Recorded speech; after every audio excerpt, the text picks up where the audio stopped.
부분 보면 이제 요 초미세먼지의 대기 오염의 시스템적 접근이라고 해서 대기 오염 시스템이라고 하는 것들을 아마 여러분들한테 오늘 제가 강의를 드릴 거고, 그 대기오염 시스템 안에서 초미세먼지 문제를 해결하기 위해서 우리가 하고 있는 여러 가지 연구들을 제가 소개를 좀 해드릴 텐데, 거기 보면 대부분 그 퍼블리시된 페이퍼들의 이 박지은 교수 이름이 올라가 있는 걸 여러분들이 캐치를 하실 거예요. 그래서 박지은 교수도 저랑 비슷한 연구를 석박사를 했으니까 아무래도 진행을 하고 있고, 아마 여러분들 여기 학부생들이지만 이제 대학원에 관심이 있는 학생들도 분명히 있으리라고 생각을 합니다. 그래서 이런 그 대기 오염 쪽에서 초미세먼지가 왜 중요한지, 그 다음에 이런 초미세 문제를 해결하기 위해서, 혹은 대기 오염 문제를 해결하기 위해서 대기 오염 문제를 시스템적으로 바라봐 봐야 된다라고 하는 측면에서 오늘 제목을 이렇게 정한 거예요. 강의 시작해 보겠습니다.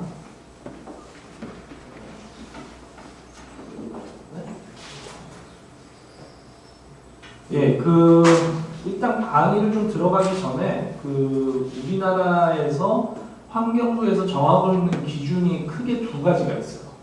첫 번째가 이제 대기 환경 기준이고, 그 다음에 이제 조금 있다가 대기오염 시스템을 얘기하면서 제가 그 배출 허용 기준에 대해서 이야기를 할 텐데, 여하튼 대기 환경 기준에 어떤 오염 물질들이 있고, 그 다음에 그것들의 그 기준이 어떻게 되는지를 지금 보여주고 있는데, 크게 지금 물질이 몇 가지죠?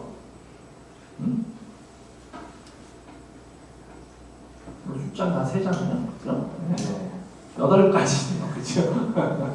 예, 그래서 여기 지금 보면 요런 왼쪽에 대기오염 물질이 있는데, 그 중에서 가스상 물질하고 입자상 물질하고 대변되는 게 있고, 그 다음에 아마 대기오염 기상학 쪽에서 배우셨겠지만 1차 대기오염 물질, 2차 대기오염 물질 이렇게 나누기도 합니다. 그죠? 그럼 여기서 지금 그냥 그 가스상 물질이 좀 많으니까 입자상 물질이 뭐가 있죠? 질문하면 대답 잘 안 하시나요? 네. 뭔가 제가 상품을 좀 준비를 할 걸 그랬나봐요. 네, 여기 입자상 물질이 말 그대로 파티큘러 매러니까 우리 입자상 물질이죠. 그 다음에 PM10, PM2.5, 그 다음에 요 밑에 하나 있어요. 입자상 물질 뭘까요? 나. 네. 이렇게 세 개가 입자상 물질이고, 나머지는 다 가스상 물질이에요. 그죠? 그 다음에 기준을 가서 보니까 장기 기준과 단기 기준이 있어요. 그죠? 장기 기준은 뭘까요? 저기서 지금 연평균, 24시간 평균, 1시간 평균, 8시간 평균 이렇게 나와 있는데, 어떤 게 장기 기준일까요? 장기 기준, 단기 기준 이렇게 얘기를 하는데, 그죠?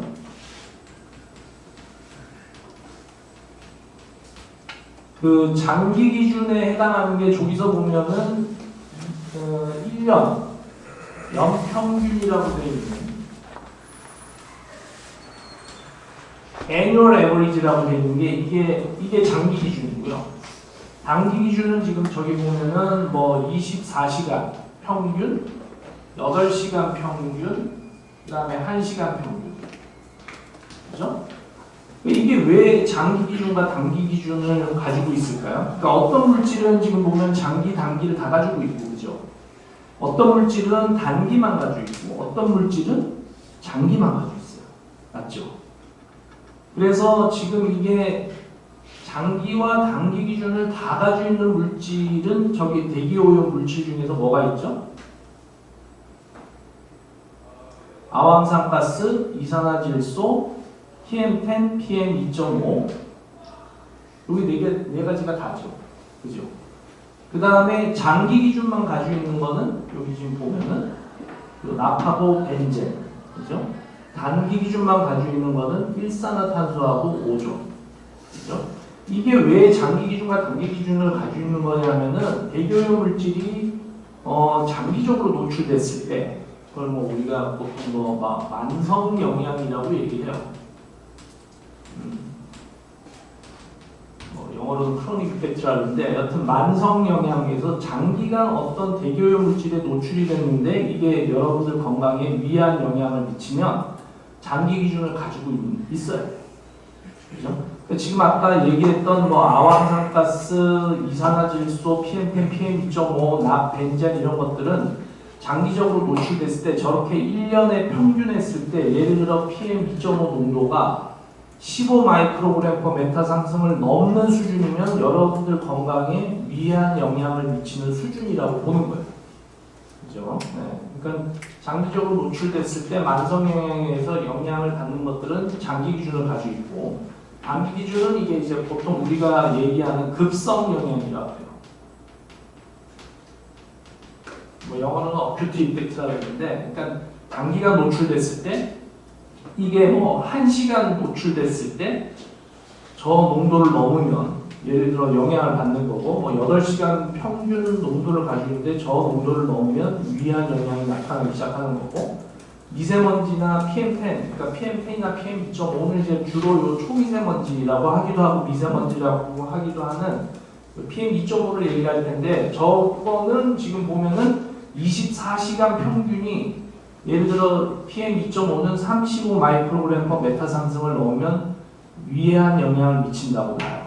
그러니까 여러분들 건강에 뭐 사망률이나 유병률, 뭐 병원에 자주 방문하게 되는 이런 영향들을 미치는데, 실제로 뭐 제가 서울에서 와서 뭐 그렇긴 하지만 혹시 대구에 이 PM2.5의 연평균 농도를 아세요? 작년. 박지영 교수님 아세요? 아직 모르시는군요. 저도 몰라요. 잘 서울은 대구는 잘 모르는데 서울은 작년에 23 마이크로그램에서 한 21 마이크로그램 퍼 메타 상승 정도 갔어요.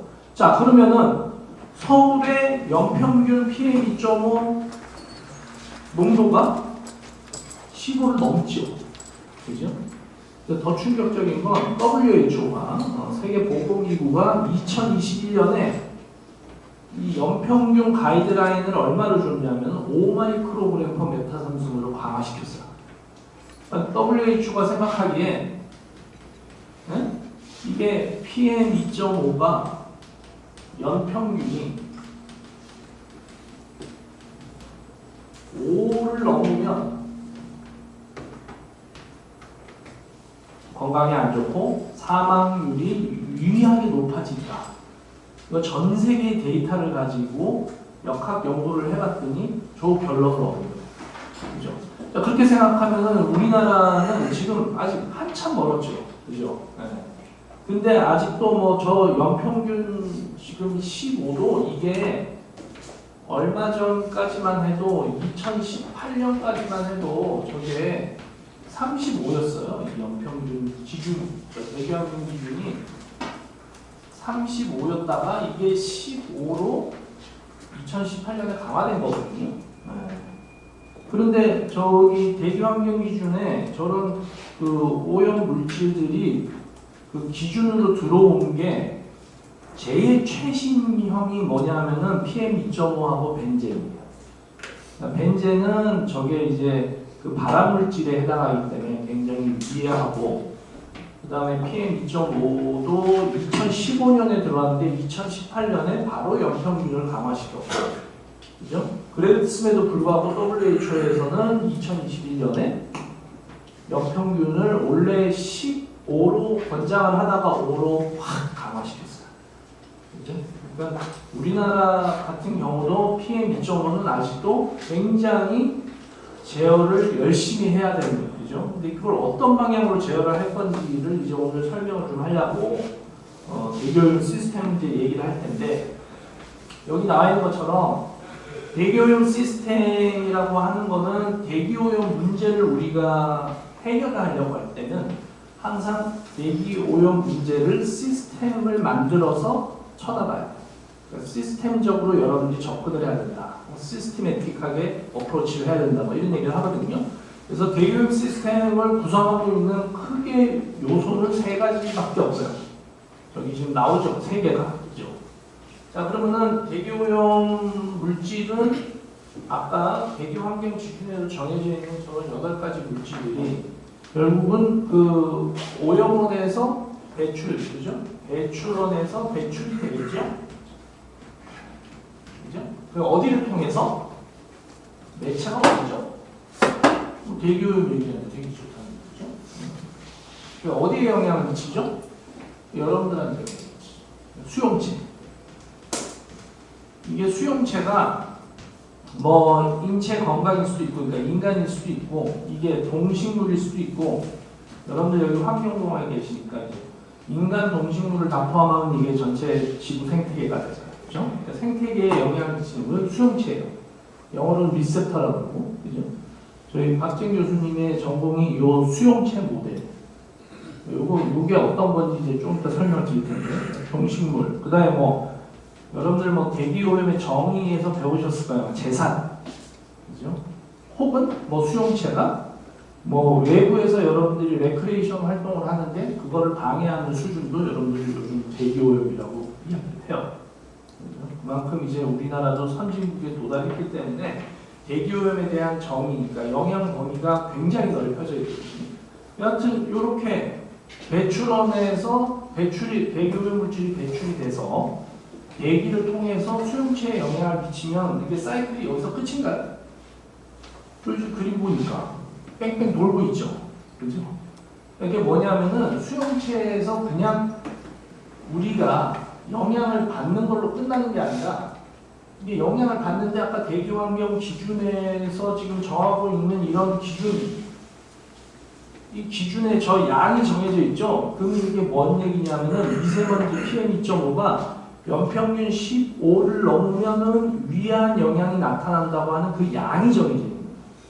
만약 15보다 작아지면은 그래도 그 유해한 영향을 미치는 양이 보다 작으니까 기본적으로 영향을 덜 받겠죠. 괜찮은 거예요. 그죠? 그래서 요 양을 정해놨는데 그 양보다 예를 들어 미세먼지 뭐 연평균이 봤더니 뭐 서울이 23이야 여전히. 연평균 넘었잖아요. 그러면 그냥 가만히 있지 않죠. 야, 씨, 우리가 세금을 열심히 냈는데 니들은 왜 대기질을 개선을 안 하고, 특히 저 PM2.5 농도가 높아가지고 뿌해가지고 내가 토요일 일요일날 한강 시민공원에서 조깅하고 뭐 자전거 타려는데 왜 내가 나의 신성한 레크레이션 활동을 방해해? 그러니까 여러분들 반응을 보여요. 그걸 리스판스라고 하는데, 그죠? 그래서 저런 대기환경 기준, 이쪽 대기 쪽에 리스판스를 보내면 대기환경 기준이 강화되고, 그죠? 실제로 그런 일이 일어났어요. 저 PM2.5에 대해서는 2019년에 여러분들 기억이 나실지 모르겠지만, 중국에서 초미세먼지가 넘어와가지고 우리나라에 유입됐다가 우리나라 대기가 정체돼가지고 한 일주일 내내 그 문재인 대통령 때인데 일주일 내내 아주 엄청나게 농도가 높아가지고 진짜 여러분들 뭐 바깥에 활동도 못하고 그랬던 적이 있는데 기억이 잘 안 나시죠? 그죠? 그래서 뭐 그때 미세먼지 특별법도 생기고 그 다음에 그 미세먼지 특별관리위원회라는 게 뭐 그 국무총리 산하에 직속 기관으로 생기고 거기는 법무처가 다 들어가 있고 뭐 이런 기관들이 막 그때 생기고 했던 게 그때 그죠? 그래서 이런 리스판스를 보이기도 하고 그 다음에 이 배출원에도 리스판스를 보입니다. 그래서 아까 요 관계 요걸 우리가 뭐 배출원을 A, 대기를 B, 수용체를 C 이렇게 얘기하는데 요 둘의 관계 대기 중의 농도하고 인체에 미치는 영향으로 만들어 놓은 기준이 지금 저기 보면 대기 환경 기준이죠. 그죠? 맞죠? 그 다음에 이제 뒤에 얘기하겠지만 요 배출원에서 배출돼서 대기 중에 어떤 일정 농도를 나타내는데 이왕이면 저 대기 환경 기준에 정해져 있는 농도로 맞춰주는 게 굉장히 중요하겠죠. 그래서 그런 배출량을 직접적으로 규제하는 기준이 있어요. 그게 이제 배출 허용 기준인데,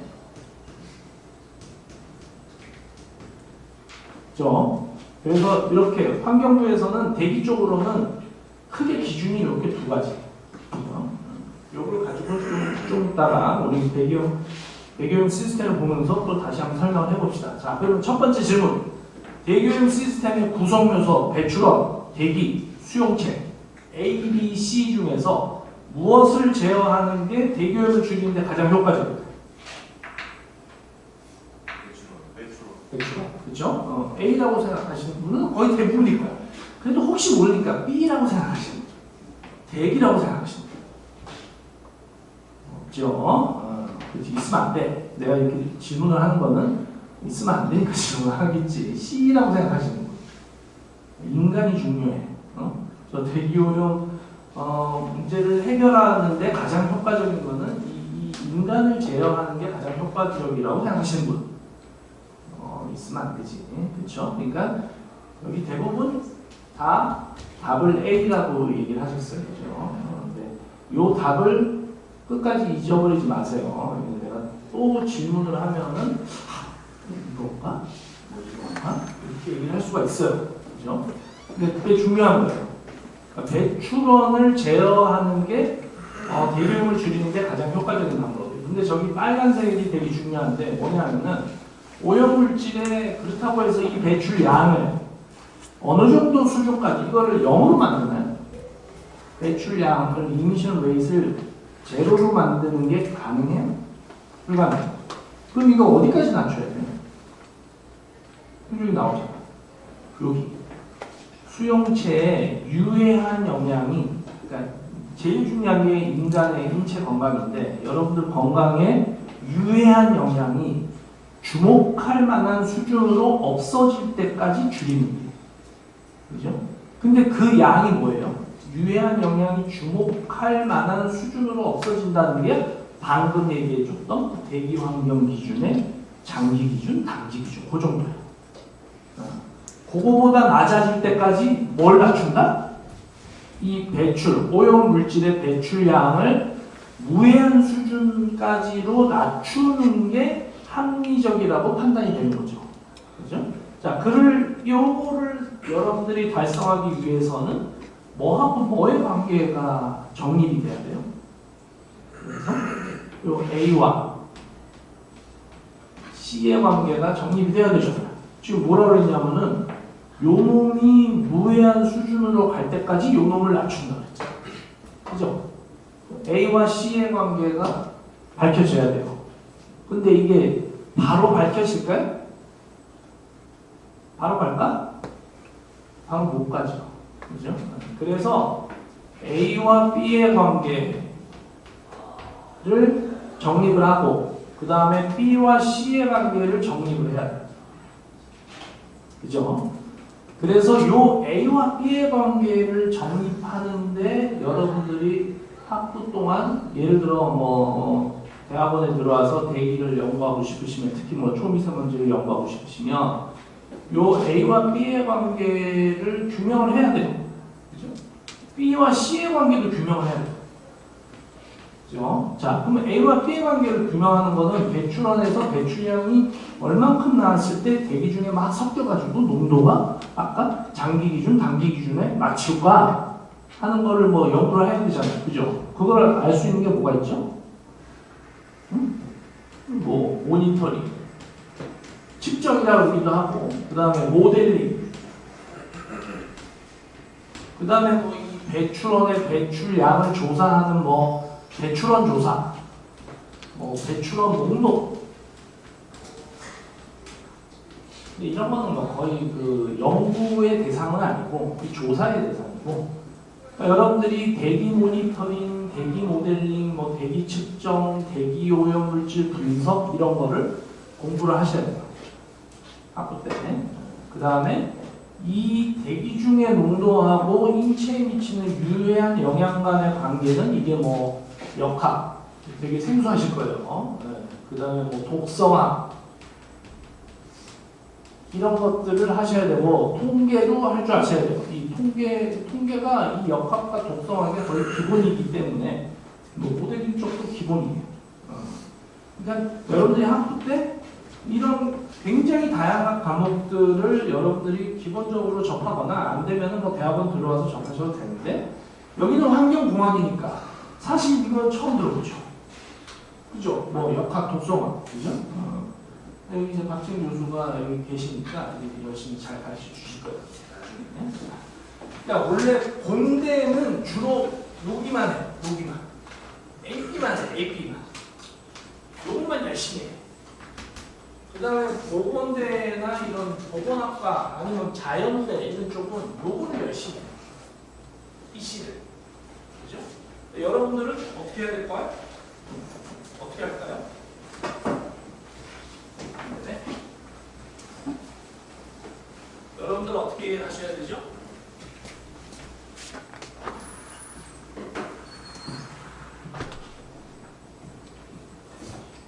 결국은 여러분들이 알아야 되는 거는 A와 C의 관계이기 때문에 그걸 보통 우리가 뭐라고 얘기하면 대기오염의 A부터 끝까지 Z까지 모든 걸 다 여러분들이 파악을 하셔야 대기오염 시스템을 통해서 대기오염 문제를 여러분들이 해결하실 수가 있어요.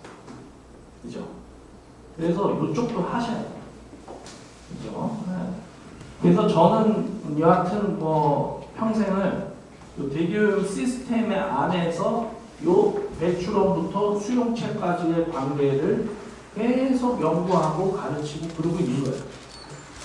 그래서 뭐 내 제자들이 나와서 한 명이라도 여기서부터 그죠? A부터 Z까지 대기오염에 대한 모든 것들을 다 알고 있는 사람들을 키우는 게 굉장히 중요하다고 생각합니다. 이게 이제 비로소 제대로 된 전문가가 되기 때문에 제대로 된 정책을 만들 수가 있습니다. 근데 이제 환경부도 여러분들 잘 생각해 보시면 일체에 미치는 건강 영향까지 파악해서 대기 환경 기준을 잘 정하고 못해요. 분명히 이 둘의 관계 때문에 만들어 놓은 기준이 대기 환경 기준임에도 불구하고 여전히 여기까지 관심이 있어. 그래서 대기 중에 PM2.5가 문제가 되면 PM2.5의 농도를 아까 장기 기준, 단기 기준에 만들어 놓은 그 농도 아래로 낮추기 위해서 배출원을 어떻게 규제할까 이것만 관심이 있지 여러분들 인체에 미치는 건강 영향을 봤더니 아 이게 PM2.5의 오염원 중에서 어떠한 오염원들을 먼저 줄이는 게 여러분들 건강 증진에 도움이 될까 그런 그 우선순위로 이 배출원 규제가 연결이 돼 있지 못해요.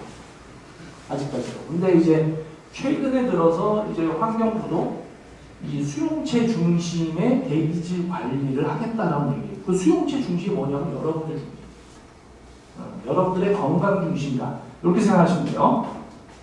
그래서 방금 얘기한 게 다 만들어져 있는 거죠. A와 B의 관계에 의해서 만들어 놓은 게 배출 허용 기준이고 B와 C의 관계에 의해서 만들어 놓은 게 대기 환경 기준이고 그렇죠? 근데 여러분들이 아까 뭐라 그랬냐면 이 세 가지 구성 요소 중에서 뭐를 제어하는 게 가장 효과적이라고요? 배출원. 그죠?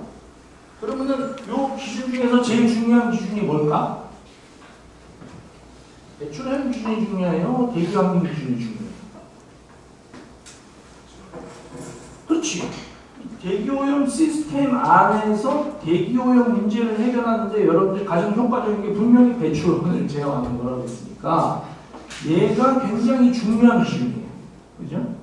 그러니까 대기환경 기준과 배출오염 기준의 차이점을 얘기할 때 가장 중요한 차이점은 뭐냐면은 얘는 법적, 행정적 구속력이 굉장히 강하고 법적, 행정적 구속력이 있는 기준이고 얘는 없어요.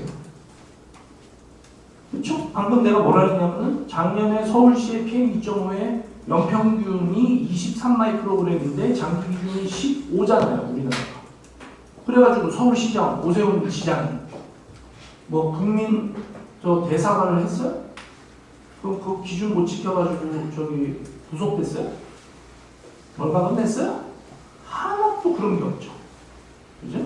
근데 이 배출 허용 기준을 어기는 배출원의 사업장이나 사업주는 진짜 법적으로 구속될 수도 있고 부가금을 엄청 물 수도 있고 그죠? 그러니까 법적 행정적 구속력이 완벽하게 강한 있는 기준이 배출오염 기준이에요. 왜? 여러분들이 분명히 방금 뭐라고 얘기했냐면 배출원을 제어하는 게 가장 대기오염 문제를 해결하는 데 효과적인 방법이라고. 100이면 100다 얘기를 했어요. 그죠? 그러니까 왜 기준이 저렇게 만들어져 있고 그럼에도 불구하고 얘는 왜 만들어져 있는 걸까? 결국 제일 중요한 게 뭐다? 대기 중에 농도 낮추는 게 중요한 게 아니에요. 그리고 수용체에 미치는 영향을 아까 주목할 만한 수준으로 없어질 때까지 낮추는 게 목표이기 때문에 얘는 국가가 정해놓은 목표치에 해당하는 기준이니까 굉장히 중요하지. 뭘 하기 위해서? 여러분들의 건강을 보호하기. 그러니까 국민의 건강을 보호하기 위해서 만들어놓은 기준이니까 이보다 더 중요한 기준이 어디 있겠어. 하지만 얘는 대기오염 문제를 해결하는 데는 그렇게 중요한 기준은 아닌 거죠. 그죠?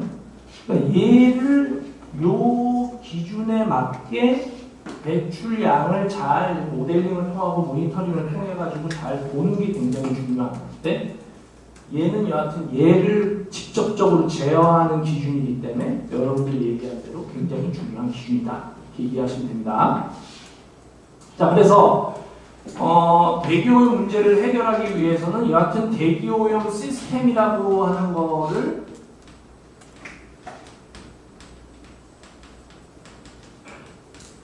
항상 만들어야 된다. 근데 이게 또 대기오염이 또 하나의 문제가 있어요.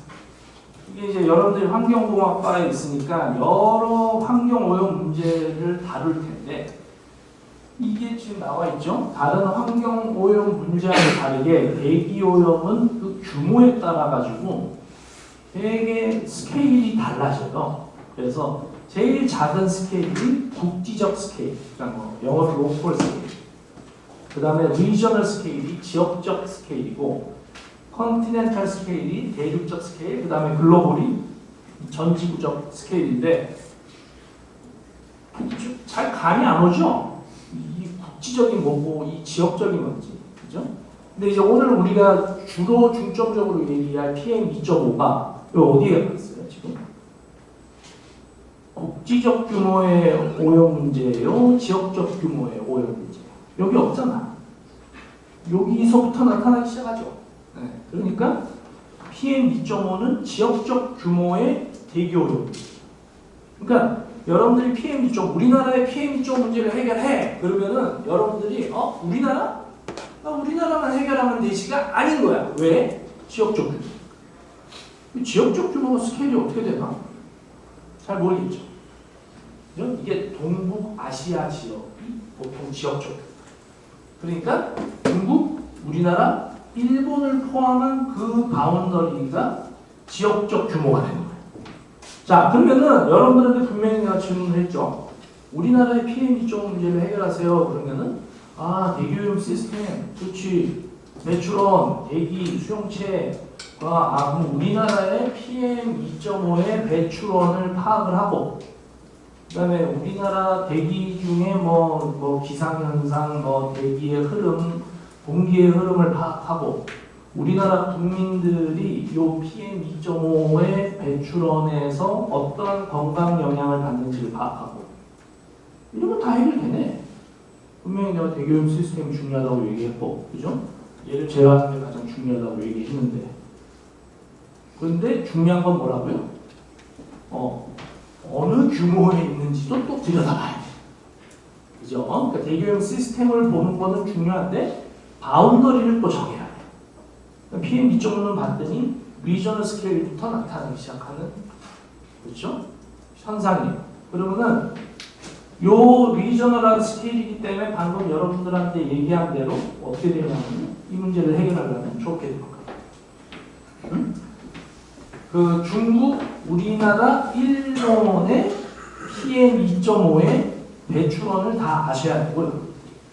중국, 우리나라, 일본의 대기질의 흐름이 대기의 기상현상이 어떻게 되고 바람의 방향이 어떻게 되고 뭐 이게 계절별로 어떤 기상 특성이 있는지를 다 파악하셔야 되고 그 다음에 중국, 우리나라, 일본의 그 인체 사람들의 뭐 사망률이나 유병률이 PM2.5 때문에 어떻게 발생을 하는지를 다 파악하고 계셔야 돼요. 되게 중요하죠. 그러니까 우리나라의 PM2.5 문제를 해결하세요. 그러면은 보통들 그냥 우리나라의 PM2.5의 대기오염 시스템만 보면 되지, 그냥 바운더리 우리나라. 아닌 거지. 그러니까 이 스케일을 바라다보는 게 굉장히 중요해요. 이게 왜 다른 환경 오염 문제하고 다르냐? 예를 들어 낙동강, 여기 대구가 낙동강이 있죠? 낙동강에 수질 오염 문제가 생겼다. 그러면 여러분들이 그걸 해결하면 똑같아요. 그냥 수질 오염 시스템으로 들여다보면 돼. 그럼 낙동강 전체 상류에서 하류까지, 그죠? 배출원, 수질 하수, 폐수를 배출하는 배출원을 다 파악하면 돼요. 그죠? 그 다음에 이 강의 유량이 어떻게 되고, 유속이 어떻게 되고, 이게 지류가 어떻게 되고, 이거 파악하시면 되고, 그죠? 그 다음에 이 낙동강 주변에 이 낙동강에서 수원을 빼다가 쓰는 모든 도시들이 수용체가 되는 거예요. 그럼 바운더리가 이게 끝이야. 근데 대비는 봐. 바운더리가 국지적이 그냥 우리나라 전체 규모가 국지적이야. 지역적 그러면 이게 동북아시아. 대륙적 그러면 이게 아시아, 태평양. 전지구적 그러면 이게 전지구적, 전지구야. 그죠? 여러분들이 알고 있는 전지구적 규모의 대기오염 문제는 뭐죠? 매스컴에서 잘 기억이 나. 네. 그러면은 저 전지구적 규모의 대기오염 문제는 기후변화. 지금 예를 드는 거예요. 그러면 기후변화는 문제를 해결하려고 했더니 스케일이 전지구적이네. 그러면 전지구의 온실가스의 배출원을 여러분들이 다 하셔야 되고, 그 다음에 전지구의 대기의 흐름을 여러분들이 다 하셔야 되고, 그죠? 그 다음에 전지구의 수용체를 다 파악하고 계셔야 돼요. 전지구에 사는 인간이 영향을 받는 것, 그 다음에 수생태계가 영향을 받는 것, 식물 생태계가 영향을 받는 것을 다 파악해야 돼요. 스케일이 무지 커지는 거죠. 그죠? 그래서 이런 기후변화 문제를 해결하기 위해서 매년 12월부터 보통 당사국 총회를 해서 캅스회의라고 해서 한 2주 동안 진행이 돼요. 유엔에 모여서 전 지구, 그쵸? 150개 국가가 모여가지고 이거 파악하고 있는 거야. 왜? 기후변화는 글로벌 스케일이기 때문에. 그래서 우리가 이 PM2.5 문제를 해결하기 위해서 맨날 중국, 우리나라, 일본, 환경부 장관이 모여가지고 회의하고 매년. 요즘에 가장 큰 문제는 초미세먼지라고 해서 PM2.5를 어떻게 해결할까? 맨날 우리는 사실은 중국 탓을 하는데 그 중국 탓만 할 수가 없어요. 그러니까 중국에서 넘어오는 게 보통 모델링을 통하면 한 30에서 한 50% 정도. 그럼 나머지는 어떻다는 얘기죠? 우리나라에서 발생하는 게 중요한 얘기죠. 그죠? 일본에서 우리나라 오는 건 없어. 왜? 우리나라는 이게 편서풍 지역이잖아. 위도가 30에서 60도니까 바람이 서쪽에서 동쪽으로 불어요. 그죠? 그러니까 항상 중국의 영향을 받을 수밖에 없다. 그러니까 요 두 가지만 잘 인지를 하고 계시면은 대기오염은 여러분들이 생각보다 되게 쉽게 해결을 하실 수 있습니다. 그죠? 항상 대기오염 시스템으로 바라다봐라. 그 다음에 해결하려고 하는 대기오염 문제가 어느 스케일에 와 있는지를 한번 들여다봐라. 자, 그런데 여러분들이 분명히 배출원을 제한하는 게 가장 효과적이라고 했는데 이게 아까 얘기했죠. 2019년에 거의 한 일주일에서 열흘 동안 PM2.5 농도가 거의 24시간 기준으로 한 200마이크로까지 갔었어요. 저희 지금 아까 단기 기준이 35였거든요. 근데 200을 쳤으니까 어떻게 됐겠어? 여러분들이 지금도 뉴스를 찾아보시거나 아니면 챗GPT에 물어보시면 엄청 어마무시하게 매스컴에서 이게 나왔어요. 몇백 회 이상일 거야. 그래서 이제 문재인 대통령하고 그 비상국무회의를 소집을 해요. 그래서 당연히 이 문제는 환경부가 책임이 있으니까 이제 환경부 장관한테 어떻게든 대책을 좀 만들어 보세요. 그랬더니 환경부 장관이 두 가지 대책을 제시를 합니다. 자, 이게 얼마나 엉뚱한 건지를 이제 여러분들이 생각을 좀 해보셔야 되는데, 뭘 제시했냐면은, 이게 중국에서 왔던 거니까 서해안에 인공강우를 만들어가지고 비를 내리게 합시다. 그래서 인공강우 연구를 합시다. 그 다음에 또 하나, 그 중국의 시안 지방에 이 한 건물 높이로 한 10층 되는 그 여가 집진 장치, 그러니까 공기청정기라고 생각하시면 됩니다. 근데 10층짜리 건물이 이게 통째로 공기청정기야. 그게 설치가 돼 있었거든요. 이걸 어디서 또 봤나 봐. 문재인 대통령하고 그 환경부 장관. 그래서 이런 이런 대규모 공기청정 뭐라고 그러지? 건물이라 그래, 빌딩이라 그래야 되나? 그죠? 빌딩을 서울이 그때 진짜 심했거든요. 그래서 서울에 한 20개 설치하자. 이게 두 가지 대안이 있어요. 실제로 찾아보세요. 2019년 특별 대책 그래가지고 대통령이 VIP가 뭐라고 발표했지? 두 개 발표했어요. 신문에 나옵니다. 또 지금 열심히 찾아보세요. 거짓말을 하는지 안 하는지. 자, 그러면 VIP하고 장관이 지금 여러분들이 다 100이면 100, 배출원을 제어하는 게 가장 효과적이라 했는데, 저 방법은 뭘 제어하는 방법이냐? 예, 맞아요.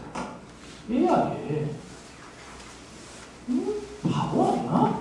그죠? 여러분들도 지금 내 강의를 듣고 다 아는데, 다 이거라고 얘기했는데, 어떻게 엉뚱하게 대기. 이게 왜 엉뚱하냐면요. 공장의 굴뚝 하나에서 배출 물질이 배출이 되잖아요. 이렇게 굴뚝에서 이렇게 배출이 되잖아요. 그러면 얘가 1이 배출이 되잖아요. 1톤이 배출이 되면 이게 나와서 공기랑 끼자마자 이게 몇 배 희석될 것 같아요? 주변 공기랑 한 10,000배에서 100,000배 희석이 됩니다. 자, 그러면은 배출원에서 배출되기 전에 잡으면 1톤만 잡으면 되는 걸 1 플러스 10,000톤, 1 플러스 10만 톤을 다 섞여 있는 거를 다시 다 모아가지고 요 1톤을 제거하기 위해서 이 짓을 해야 돼. 그렇잖아. 게다가 이게 12월 달에 발생을 했거든요. 12월 달에 서해안에 아무리 여러분들이 구름을 만들기 위해서 비행기를 띄우고 별의별 짓을 다 한들 이게 비가 내릴까요? 구름이 만들어질까요? 겨울철은 여름철에 비해서 굉장히 건조해요. 습해요. 굉장히 건조합니다. 상대 습도가 거의 30%, 40%밖에 안 돼요. 이게 불가능해. 그래서 당연히 실패했죠. 하늘에 10억을 썼어요? 실패. 안 되네. 안 될 거라 그랬어, 우리가. 당연히 안 됐지. 그 다음에 이거 시안에 가가지고 이제 그 현장 답사를 해봤더니, 이것들 중국 애들은 역시 달라. 껍데기만 쳐. 작동을 안 하고 있었어요. 당연히 작동을 안 하지. 이 10층짜리에다가 헤파 필터를 다 집어넣고 이거를 빨아 당기려면은 펌프가 용량이 어떻게 돼야 될 것 같아요? 아무것도 될 수가 없는 거를 껍데기만 딱 요란하게 딱 그래가지고 이것도 말도 안 되네. 그래가지고 슬그머니 두 개가 다 내려왔어요. 맨 처음에 그거를 막 발표를 할 때 내가 진짜 내가 강의를 몇 년째 하고 있지만 도대체 배출원을 규제하고 제어해야 되는 게 가장 효과적이라는 걸 어떻게 저 행정을 하는 탑에 있는 장관이 왜 저렇게 발표를 하지? 그렇죠? 그러니까 여러분들이 쉽게 놓칠 수 있어요. 왜? 이거를 제어할 생각을 안 하면은 이게 제일 좋은 옵션이라고 생각을 하는 거야. 근데 지금 말이 안 되잖아, 지금. 그죠? 요거 때려잡기 위해서 초과 상칸을 다 띄워놓는 게 어디예요? 그럼에도 불구하고 우리가 다루는 대기오염 문제 중에서 배출원이 뭔지를 알면도 불구하고 얘를 제어를 할 수 없는 대기오염 현상이 있긴 해요. 봄에만 온 황사. 황사 어디서 와요? 중국의 사막, 몽골의 황토보 이런 데서 오는데 알잖아요, 사막. 근데 고비 사막의 면적만 한 6만 제곱킬로미터거든요. 우리나라 남한의 면적이 어떻게 되죠? 한 9만 정도 돼요. 그죠? 그러니까 이 사막을 다 녹지화를 만들려면은 우리나라 전국토에 살기만한 똑같은 작업을 해요. 불가능하죠. 그죠? 그러면 이제 세컨 옵션이 대기야. 그럼 이제 편서풍이 부는 거를 서쪽에 동쪽 부는 걸 동쪽에 서쪽 불게 만들어요. 어떻게 해야 되죠? 네? 지구를 반대로 돌려. 안 되지. 그러니까 마지막 남은 옵션이 수용지야. 그래서 원래 황사가 온다 그러면 황사주의보, 황사경보 내리면서 다 여러분들한테 요구하는 것밖에 없어요. 바깥에 외출할 때 마스크 쓰세요. 그 다음에 외출을 부득이하게 해야 된다면 하고 와서 눈과 코를 깨끗하게 씻고 손을 깨끗하게 씻고 그 다음에 창문을 다 닫고 외부에서 들어오면 안 되니까 황사가.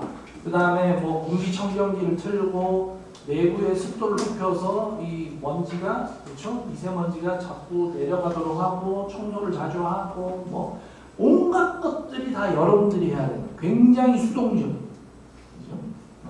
그럼에도 불구하고 이거를 해결할 수가 없기 때문에 마지막 남은 옵션이 이 정도. 그죠? 지금 여기는 강의실이 다행인 게 그래도 저기 앞에 문을 열어놨어요. 지금 보니까 여기 환기장치가 돌아가는 건 없네요. 그죠?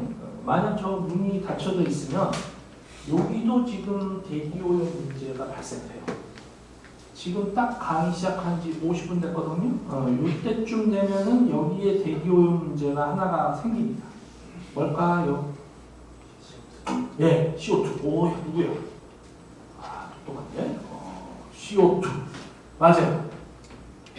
자, 그러면은 지금 요 강의실에 저 문을 안 열어놨으면 이게 환기가 안 돼서 여러분들, 그러니까 이게 CO2가 막 비가 돼요. 그죠?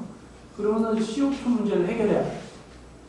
그 다음에 요거를 해결하는데 항상 대기오염 시스템을 돌아야겠죠. 그럼 바운더리가 뭐가 돼요? 강의실. 그죠? 자, 그럼 이 강의실에서 CO2의 배출원이 뭐죠? 네? 여러분들이요. 그래, 여러분들이죠. 각자 호흡을 하면 이게 뭐가 되죠? 좀 이따 얘기도 해야 되기 때문에. 그러니까 호흡을 하면은 이게 허파, 꽈리까지 가서 폐포까지 가서, 그죠? 그 다음에 그 폐포에 모아져 있는 모세혈관의 적혈구에 산소를 주고 이산탄소를 가져나오잖아요. 그러니까 여러분들이 배출원이야. 그죠? 그리고 요 실내, 요 강의실의 대기가 되는 거고, 그 다음에 수용체가 여러분들이야. 그죠? 자, 그러면은 뭘 제어하는 게 가장 효과적이다? 배출원. 근데 안 되죠. 여러분들 숨을 참을 수 없어. 그러면은 세컨 옵션이 뭐예요? 대기. 대기에서 할 수 있는 게 뭐가 있죠? 이런 거 지금 여기 지금 환기 장치가 없어. 내가 보니까 그죠? 이게 환기 장치를 돌려서 바깥으로 CO2를 빼고 바깥에 있는 깨끗한 공기, 산소가 풍부한 공기를 다시 유입을 시켜요. 근데 환기 장치가 없어요. 근데 이건 이제 대형 강의가 아니고 서울에는 한 150명 들어간 대형 강의실이 있는데 그걸 우리가 실제로 실험을 해봤더니 건물이 워낙 오래돼가지고 환기 장치가 하나도 없어요. 아니나 달라 50분 딱 지나니까 CO2 농도가 쫙 올라가요. 이게 진짜 실내 공기질 그 기준에 올라가는 수준까지 올라가더라고요. 그래서 그걸 본부에 우리가 다 리포트를 하고 요런 대형 강의실은 이 환기 장치를 새로 만들어야 된다 그래서 레노베이션 다 하고 그리고 가서 우리가 또 한번 모니터링 해봤더니 이제 낮아져 있어요. 굉장히 중요해. 대기 쪽에서 뭘 해줘야 돼. 그죠? 이게 안 되면 이제 수용체에서 해야 되는 수용체에서 할 게 별로 없어요. CO2는 여러분 마스크 써도 잘 안 되고 공기청정기도 잘 내가 제어를 못해요. 그래서 그 기후변화가 무서워요. CO2가 잘 캡처하고 이게 스토리지하게 되게 어려워요. 그럼에도 불구하고 자, 왜 대기오염 시스템을 배운지 알겠죠? 그죠? 그러니까 항상 문제 제일 처음은 여기야. 그죠? 그 다음 뭐 여기 대기환경 기준에 그러니까 여러분들이 배출원을 제어하는 게 가장 효과적이니까 적을 알고 나를 알아야 GPG면 100점 100승이잖아. 그러니까 아까 대기오염 기준에 정해져 있는 대기환경 기준에 정해져 있는 그 각각의 대기오염 물질들의 배출원을 여러분들이 아셔야 돼요. 그죠? 자, 근데 복잡하긴 하지만 자, 오늘 배울 요 PM2.5 총미세먼지의 오염원이 여기 어느 오염원보다도 오염원이 다양한 것 중에 하나죠. 그죠? 그리고 뭐 오존도 만만치 않아요. 쫙 봤더니 우리나라에서 실제로 그 대기환경 기준에 정해져 있는 그 기준을 수시로 넘나드는 물질들이 뭐가 있냐면은 NO2, 그 다음에 PM2.5, 그 다음에 오존. 이 오염은 보세요. NO2는 반이 산업연소, 반이 이동오염. 뭐 이동오염원이라는 자동차도 있고 비행기도 있고 뭐 열차도 있고 뭐 여러 가지가 있어요. 선박도 있고. 그 다음에 PM, 그러니까 오존 같은 경우는 요 NO2하고, 그죠? NO2니까 반반, 그죠? 그 다음에 휘발성 유기화합물, 볼로타일 오르가닉 컴파운드라는데 이게 종류가 한 200가지가 넘어요.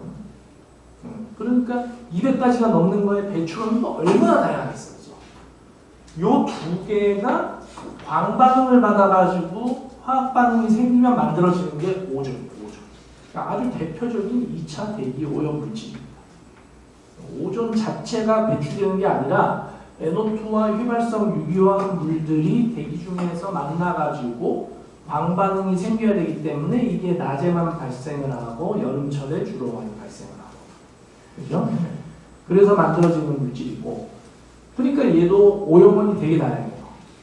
그러니까 제어가 잘 안 돼. 배출원이 너무 다양해요. 배출원. 응?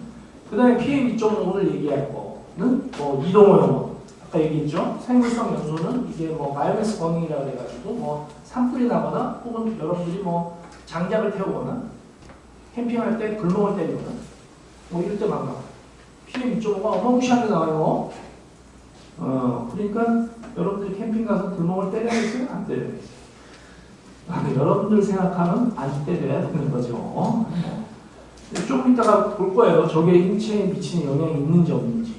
그 다음에 2차 황산염, 2차 질산염. 이건 말 그대로 2차니까 1차는 뭐냐면은 황산염이네 SO2에서 온 거예요. 가스에서 입자로 온 거예요.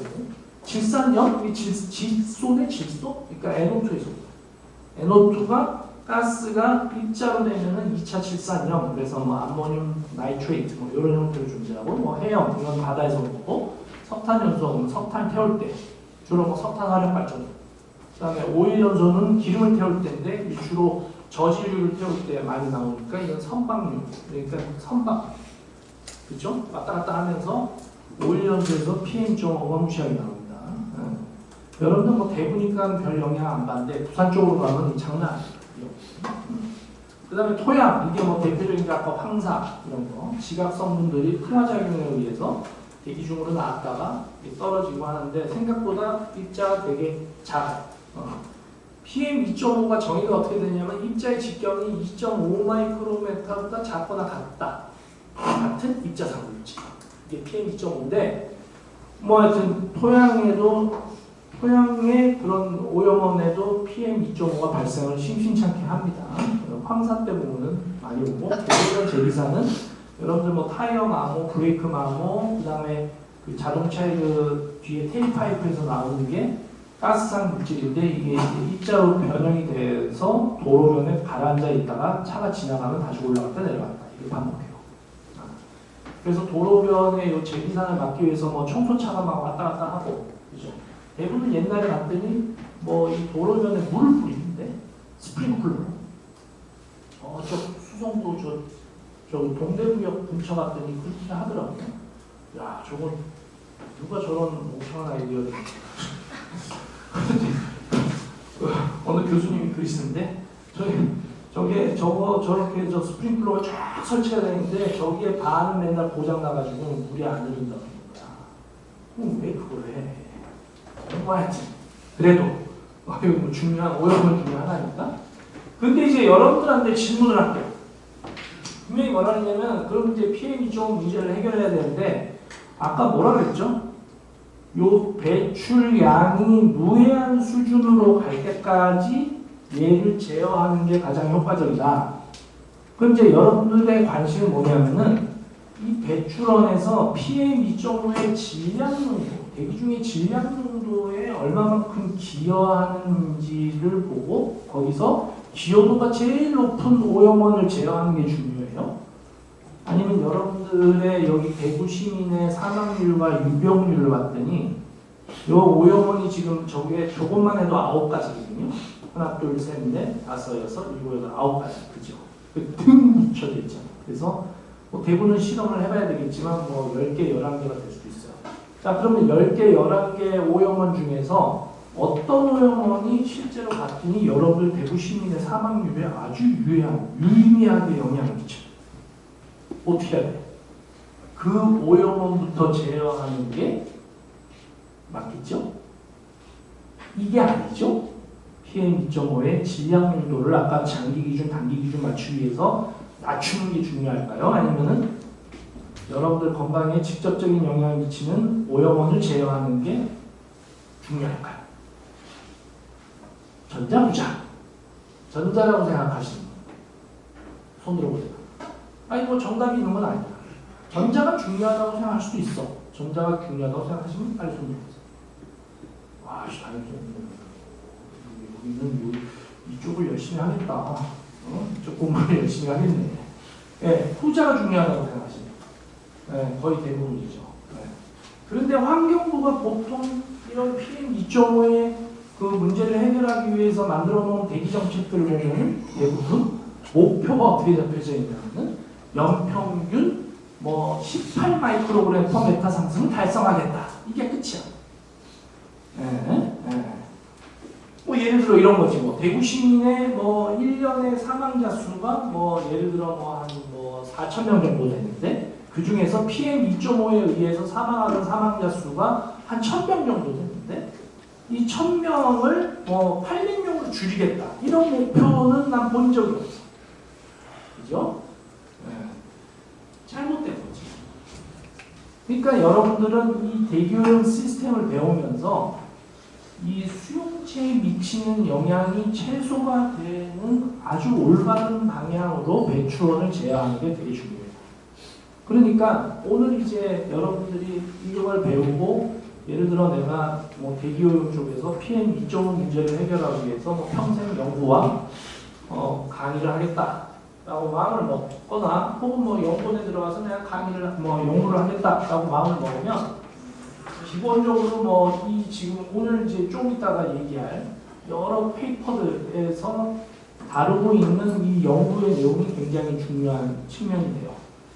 다시 한번 설명을 하면 배출원 요 다음으로 이제 우리가 진도를 나가야 되기 때문에 여기서 한번 다시 강조를 하겠습니다. 빨간 분필이 있네요. 분필 안 쓰셨다.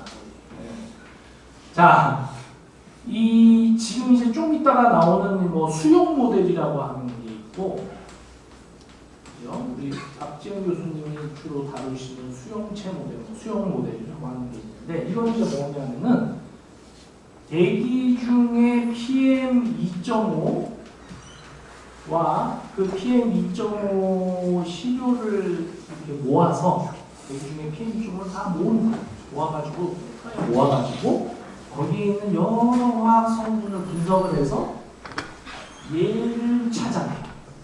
배출원. 그죠? 자, 그러면 이 작업을 할 때 뭐가 생기죠? PM2.5를 일단 측정을 해야 되잖아. 그지? 그러니까 이게 모니터링 작업이 들어가는 거죠. 그죠? 그 다음에 수용 모델을 돌리자. 요 PM2.5의 질량 농도와 여러 화학 종들 한 27종 이상을 분석을 해서 이 배출원을 찾아내는 모델이 수용 모델. 그죠? 그러니까 측정도 하고 분석도 하고 그 다음에 그 자료를 이용해서 역으로 추적하는. 그죠? 그래서 여기에 수용 모델을 통해서 배출원을 찾아내는 작업을 하는 요 모델링 작업을 수행을 해야겠죠. 그러니까 이 후에 관한 연구가 당연히 있어야 되는 거고. 그 다음에 이 수용 모델을 통하면은 각각의 오염원 저기 나와 있는 것처럼 뭐 1번, 2번, 3번, 4번만 쫙 해가지고 한 뭐 10개, 11개 오염원이 나와요. 그러면 이 오염원의 기여도가 매일매일 자동차 오염원의 기여도도 매일매일 달라요. 어느 날은 저 도로변에서 바람이 불어오면 이 자동차 오염원의 기여도가 굉장히 올라가요. 바람이 저쪽에서 안 불고 학교 쪽에서 불면 꽉 날려줘요. 그죠? 그러니까 이게 들쭉날쭉 하는데 이놈과 실제로 요 수용체, 특히 인체 건강, 뭐 사망률, 미병률, 뭐 이런 거에 미치는 영향을 오늘 연구를 해야 될 거 아니야. 그래야 아까 분명히 여러분들이 후자가 되게 중요하다. 인체에 미치는 영향이 제일 유해한 오염원부터 제어를 하자. 이렇게 얘기를 하셨잖아요. 그죠? 그러려면 이 연구를 진행을 해야 돼요. 어떤 오염원이 이 사망률에 지대한 영향을 미치는지, 유병률에 지대한 영향을 미치는지를 찾아내는 작업. 이게 이제 역학이라 해요. 특히 이게 뭐 대기 역학, 환경 역학 뭐 이렇게 얘기합니다. 이거에 대한 연구가 필요한 거예요. 그죠? 좀 이따가 그런 연구 결과를 지금 여기 앞에 계시는 박정 교수님 열심히 페이퍼를 쓰는 그런 논문들이 쩌르륵 나올 거예요. 그 다음에 여기가 실제로 사람의 이런 그 건강에 미치는 영향의 인과관계를 정확하게 규명하기가 좀 어렵기 때문에 독성 평가를 하기도 합니다. 그래서 뭐 폐가 처음으로 이제 맞닥뜨리는 기관이니까 폐 세포가 상기 폐 세포에 어떤 영향을 미치느냐 그래가지고 ROS를 알아보고 이런 것들을 하는 독성 평가가 필요해요. 그래서 어떤 오염원이 제일 독성이 심하냐, 제일 심한 놈부터 제어를 하는 게 맞겠죠. 그죠? 네. 그래서 요런 연구들이 필요한 거야. 요게 다 돼야 요거와 요거를 제대로 파악을 해서 요 놈을 제대로 우선순위를 두고 여러분들이 제어를 할 수 있는 거예요. 그죠? 그래서 그런 것들이 필요합니다. 잘 나가고 있습니다. 자, 그런데 미세먼지와 건강. 왜 다른 여러 지금 대기환경 기준에 오염 물질이 있는데 왜 하필 나는 꼭 PM2.5를 오늘 여러분들한테 줄기차게 강조를 하고 있느냐? 지금부터 이제 설명을 하면은 여러분들이 이제 깜짝 놀랄 거예요. 아, 지금 무서운 거구나. 단적으로 일단 얘기를 하면 아까 대기환경 기준에 정해져 있는 모든 물질들을 도수 리스판스 커브를 그려보면 보통 이렇게 나와요. 그래서 어떤 농도 수준 이하로 낮추면 이 유해한 영향이 없어요. 그래서 요거를 우리가 트레시홀드, 우리나라 말로는 역치라고 해요. 역치 값이 존재하는데 유일하게 대기환경 기준에서 이 역치 값이 존재 안 하는 물질이 있어요. 그 얘기는 무슨 얘기냐면 낮추면 낮출수록 이게 0이 될 때까지 계속 건강 영향이 나타나. 무섭죠? 그죠? 그게 뭘까요? 초고기죠. 그러니까 제가 이거를 지금 얘기를 하겠죠. 네, 그래서 PM10은 데피니션이 어떻게 되냐면은 입자 직경이 10마이크로메터가 작거나 같은 입자산도체. PM2.5는 2.5보다 작거나 같은 입자산도체. 직경, 지름이 2.5마이크로메터인데 이게 상당히 잘 안 하시죠? 상상해 가시는 분. 자, 그럼 다른 질문. 머리카락 하나를 여러분들이 지금 뽑으시면 머리카락 하나의 그 지름, 굵기가 몇 마이크로일까요? 대충 찍어. 예, 한 50에서 70 마이크로. 우리는 동양인이라 저는 머리카락이 되게 굵거든요. 한 70 마이크로 정도 될 거야. 자, 그러면 저 2.5 마이크로는 머리카락 굵기보다, 하나 굵기보다 몇 분의 몇? 적게는 20분의 1에서 30분의 1까지 가는 거죠. 맞죠? 눈에 보일까요? 안 보일까요? 문 다 닫아놓고, 창문 다 닫아도 바깥에 있는 PM2.5가 안으로 들어옵니다. 왜? 여러분들 눈에는 안 보이지만 이 틈새로 다 들어가요. 실제로. 그래서 바깥에 PM2.5 농도 측정하고 지금 여기 강의실에 PM2.5 농도 측정하잖아요. 그래서 이거 몇 번 측정해가지고 딱 비교해보면 아주 뷰티풀하게 맞아. 그러니까 그만큼 무서운 거예요. 그또 얼마나 무서운지 얘기를 해야지. 자, 그래서 대기오염은 왜 중요한가? 이건 이제 뭐 그냥 내가 근거 없이 중요하다고 얘기하는 게 아니라 국제보건기구 WHO가 2012년의 원인은 파악을 못하니까 2012년에 2년 전에 전지구적 사망 원인을 20등 세웠어요. 20등 세웠더니 여기 지금 빨갛게 되어 있는 게 이게 대기오염이에요.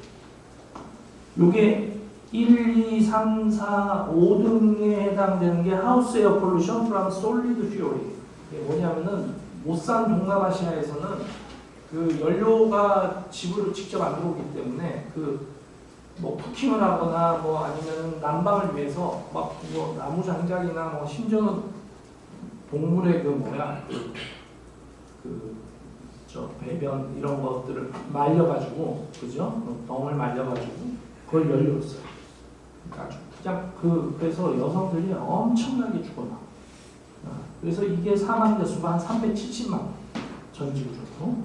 그 다음에 여기 지금 오늘 얘기할 PM2.5 앰비언 파티큘러 매터 폴루션 때문에 한 310만 명이 죽었어요. 2010년에. 한참 전이야. 지금 15년 전이야. 지금보다. 그런데도 불구하고 이 두 개를 합치면은 한 680만 명, 약 700만 명인데 이게 2010년 당시에 전지구적 규모의 그 사망자 수의 8분의 1에 해당해요. 이게 실외 대기오염 때문에 사망한 걸로 나오고, 그 다음 그 중에서도 왜 초미세먼지가 중요하냐, PM2.5 중요하냐, 2014년에 WHO가 또 발표를 합니다. 2년 전 자료로. 2012년에 봤더니, 아까는 2010년이었죠. 그 PM2.5 때문에 몇 명이 죽었다고요? 310만 명. 2년 만에 370만 명. 그죠? 2016년에 또 발표를 합니다. 2014년에 PM2.5 때문에 몇 명이 죽었는지 420만 명이 들어가 있습니다. 자, 분명히 PM2.5 문제는 전지구적으로 전문가들이 좀 있기 때문에 당연히 대기오염 시스템으로 이렇게 시스템적으로 바라다보고 있어요. 그럼에도 불구하고 지금에 와서 이야기하는 몇몇 저명한 학자들이 이야기하는 것은 뭐냐면은 우리가 놓친, 그러니까 이 수용체 건강에 미치는, 그죠? 여기 나왔죠? 수용체에 이 인체 건강에 미치는 오염원들을 놓치고 있다라고 결론을 내요. 그러니까 아직도 이것과 배출원과의 관계를 명확히 규명을 못하고 있다라고 결론을 내요. 이걸 제대로 했으면 배출원 제어를 계속하고 있거든요. PM2.5에. 근데 왜 자꾸 사망자 수 늘어나? 뭘 잘못하고 있는 거지. 그죠? 그래서 연구가 잘못됐다. 그래서 지금 요즘 많이 하는 게 뭐냐면은 source specific health effect.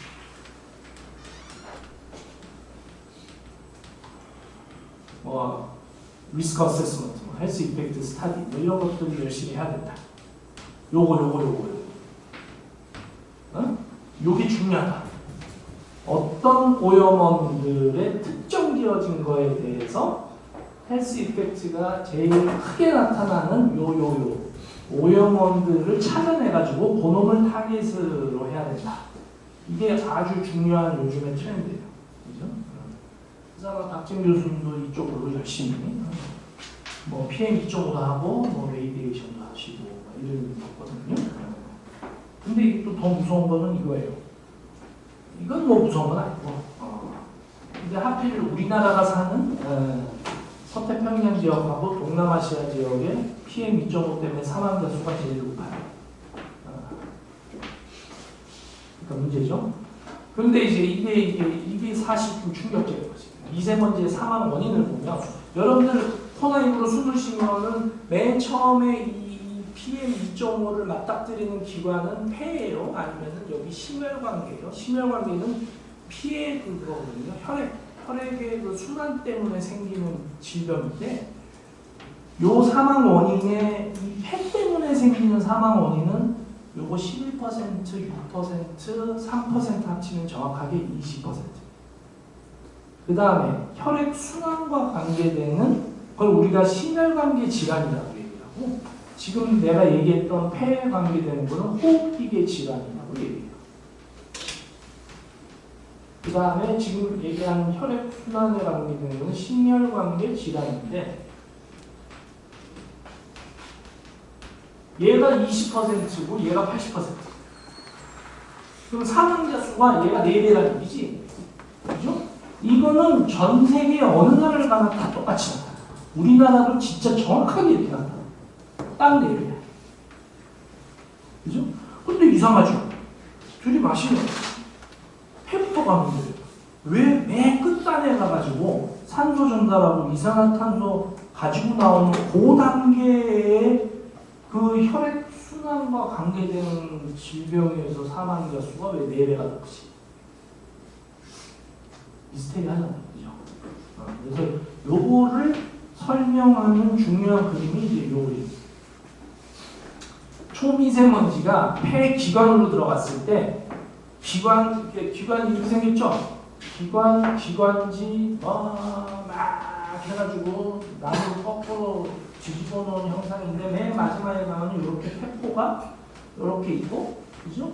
이 폐포 주변으로 모세혈관이 쫙 있으면서 거기에 적혈구에 이제 뭐 산소 전달하고 이산화탄소 전달하면서 지금 봤더니 그 끝까지 갈 때 파란색이 파란색, 요게 폐의 요 모든 부위에 친척이라고 해요. 친적이라고 그러고, 데포지션 돼서 없어지는 양을 그려놓은 거야. 이 파란 거. 어떻게 보면 뭐 재버율, 여러분 공대생이니까 재버율이라고 보면은 훨씬 더 이해가 빨리 가겠죠. 근데 어디에 제거된다?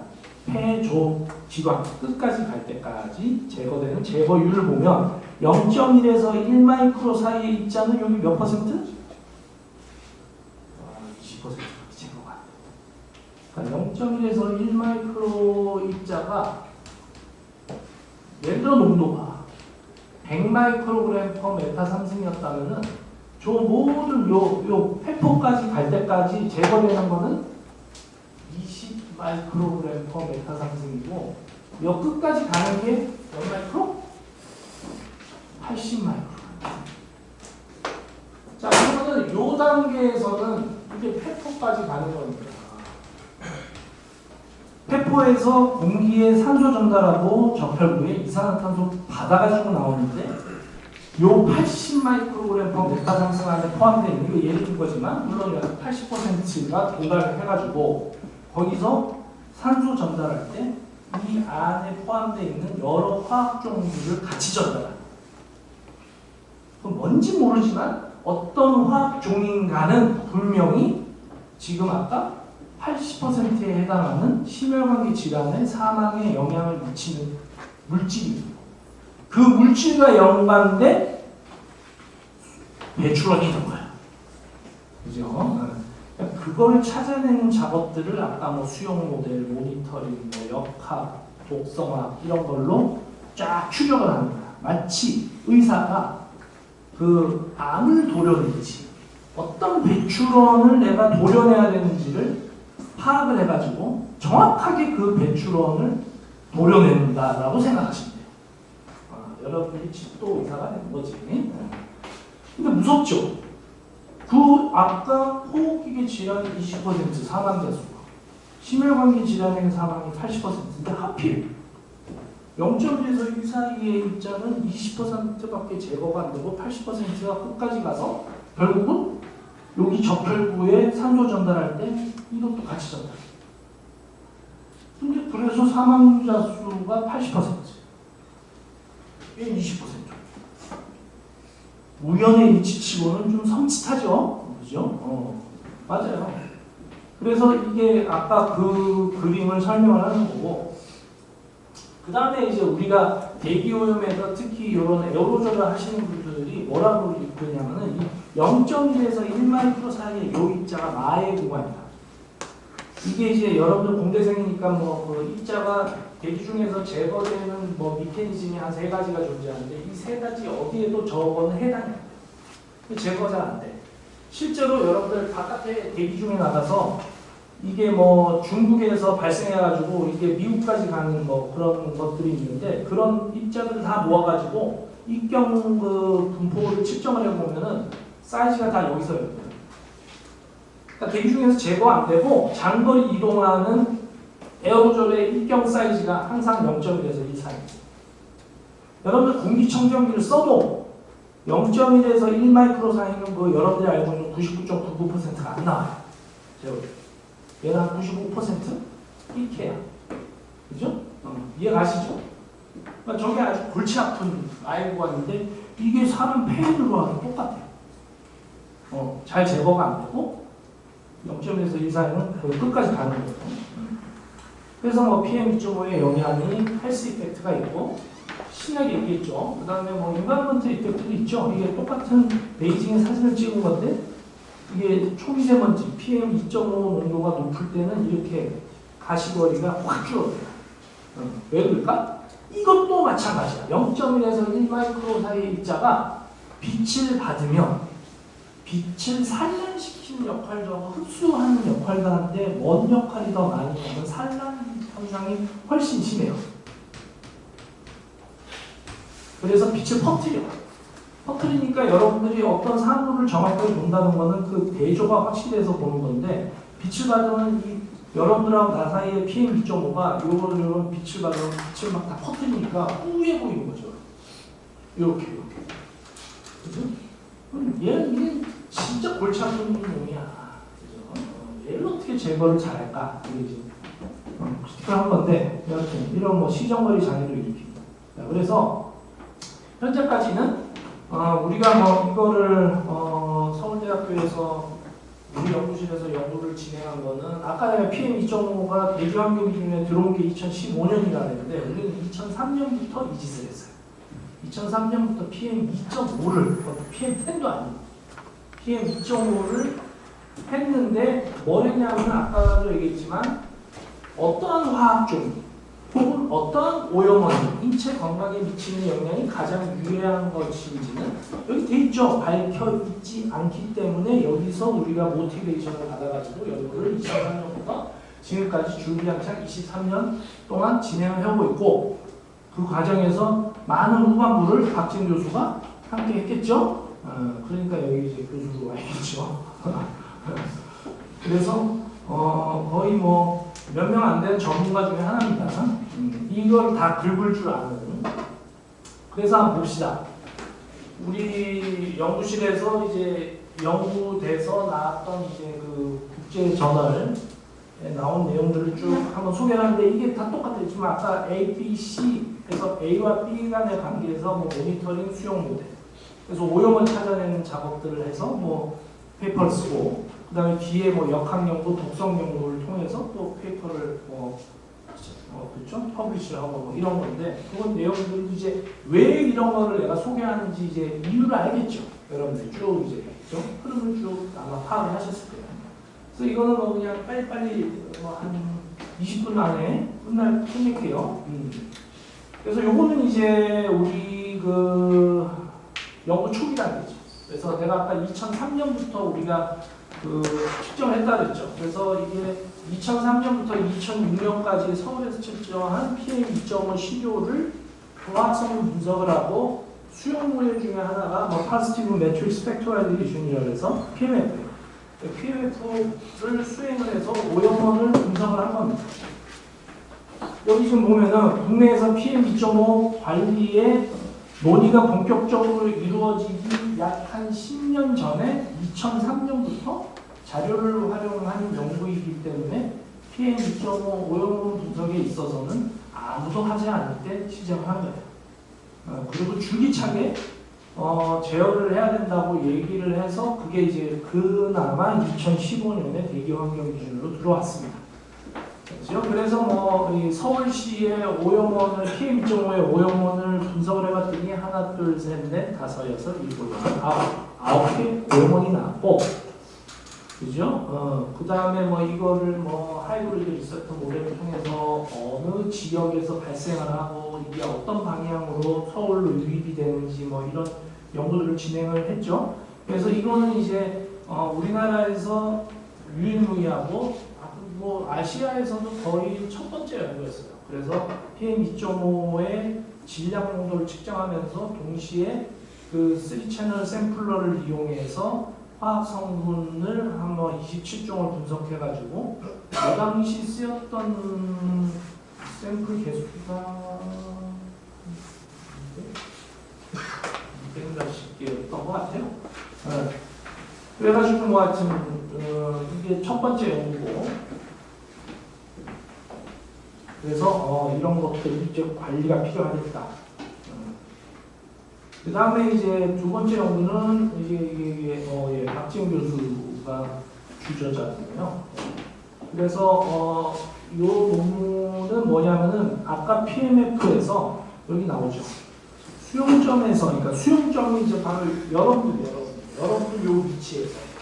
그러니까 우리가 서울대학교에서는 뭐 건물 옥상에 올라가서 시료를 채취하는 거예요. 그게 여러분 수용체에 미치는 영향을 봐야 되기 때문에 그 지점에서 농도를 측정해서 배출원을 역추적하는 거니까. 그렇죠? 그래서 수용점에서 PM2.5 농도가 실제로 기상에 영향을 많이 받습니다.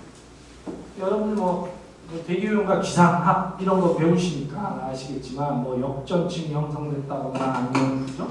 대기가 불안정하다거나 아니면 믹싱 하이트가 높다거나 낮다거나 뭐 이런 거에 따라서 배출원에서 똑같은 양이 배출이 되더라도 여러분들 수용체에서 느끼는 농도는 달라지죠.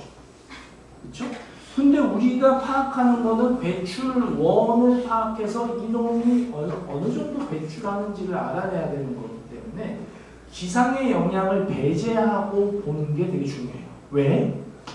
배출 허용 기준이라는 걸 만들어서 배출원을 제어하기 때문에 배출원을 제어하기 위해서 여러 정책들을 만들어서 입안을 시키고 수행을 할 거 아니에요. 그러면 그 정책의 효율성을 파악하기 위해서는 여기 중에 나와서 막 희석될 수도 있고 굉장히 정체돼서 그대로 들어올 수도 있고 이 두 가지를 같이 보면 안 되는 거예요. 그러니까 기상의 영향을 배제시켜야 돼요. 그래서 그걸 배제시키는 수용 모델 중에 하나가 DMPMF라고 해서 Dispersion Normalized PMF라고 하는 이런 새로운 이제 어드밴스된 PMF를 사용해서 우리가 기존의 PMF하고 비교를 해봤습니다. 베이징, 차이나의 베이징하고 우리나라의 서울에서 그걸 해봤습니다. 그래가지고 이게 이제 DMPMF 모델이고 뭐 이렇게 자세한 거는 여러분들이 뭐 대학원 들어가서 하시면 돼요. 그래가지고 이렇게 비교해봤더니 실제로 기상 현상을 어느 정도 배제하고 나서 봤던 오염원들은 동일한데 기여도가 조금씩 차이가 나요. 그렇죠? 예를 들어 여기 지금 2차 질산염 같은 경우 원래 PMF를 돌리면은 PM2.5 질량 농도의 한 27% 기여하는데 기상현상을 배제하니까 25.5%밖에 기여가 안 해요. 이 얘기는 무슨 얘기냐면은 세컨더리 나이트레이트는 기본적으로 확산이 많이 돼서 들어왔던 거예요. 그래서 그런 확산이 많이 들어온 게 아니라 확산이 덜 돼서 들어왔대요. 공기가 굉장히 정체될 때 서울에서 세컨더리 나이트레이트가 굉장히 활발하게 형성이 된 거지. 생성이 된 거죠. 그래서 그 믹싱 하이트하고 윈드 스피드를 고려를 했더니 오히려 기여도가 낮아졌거든요. 그러니까 기상현상을 배제를 안 하면 오버 에스티메이트 할 수 있는 오염입니다. 그죠? 그러니까 이거 뭐 2차 질산염을 줄이기 위해서 뭐 자동차를 뭐 2구제를 진행을 하고 뭐 어쩌고 저쩌고 해서 그 정책이 유효인지 안 유효인지를 파악을 하는데 그냥 평상시 쓰던 PMF를 사용하면은 이만큼 한 2% 정도 오버 에스티메이트한 결과가 나오니까 안 되는 거지. 그래서 이게 되게 중요하구나. 정책적 효용성을 파악할 때는 기상현상을 배제하고 순수하게 배출원의 영향을 파악할 때는 이런 어드밴스드된 PMF를 사용해야 된다. 이런 얘기를 한 거예요. 그 다음에 이게 이제 지역별 오염원을 특성을 파악해서 지역 맞춤형 정책을 제안한 페이퍼입니다. 이거는. 그래서 그 우리나라의 메가시티라고 해서 뭐 서울 어디죠? 대전, 광주였나?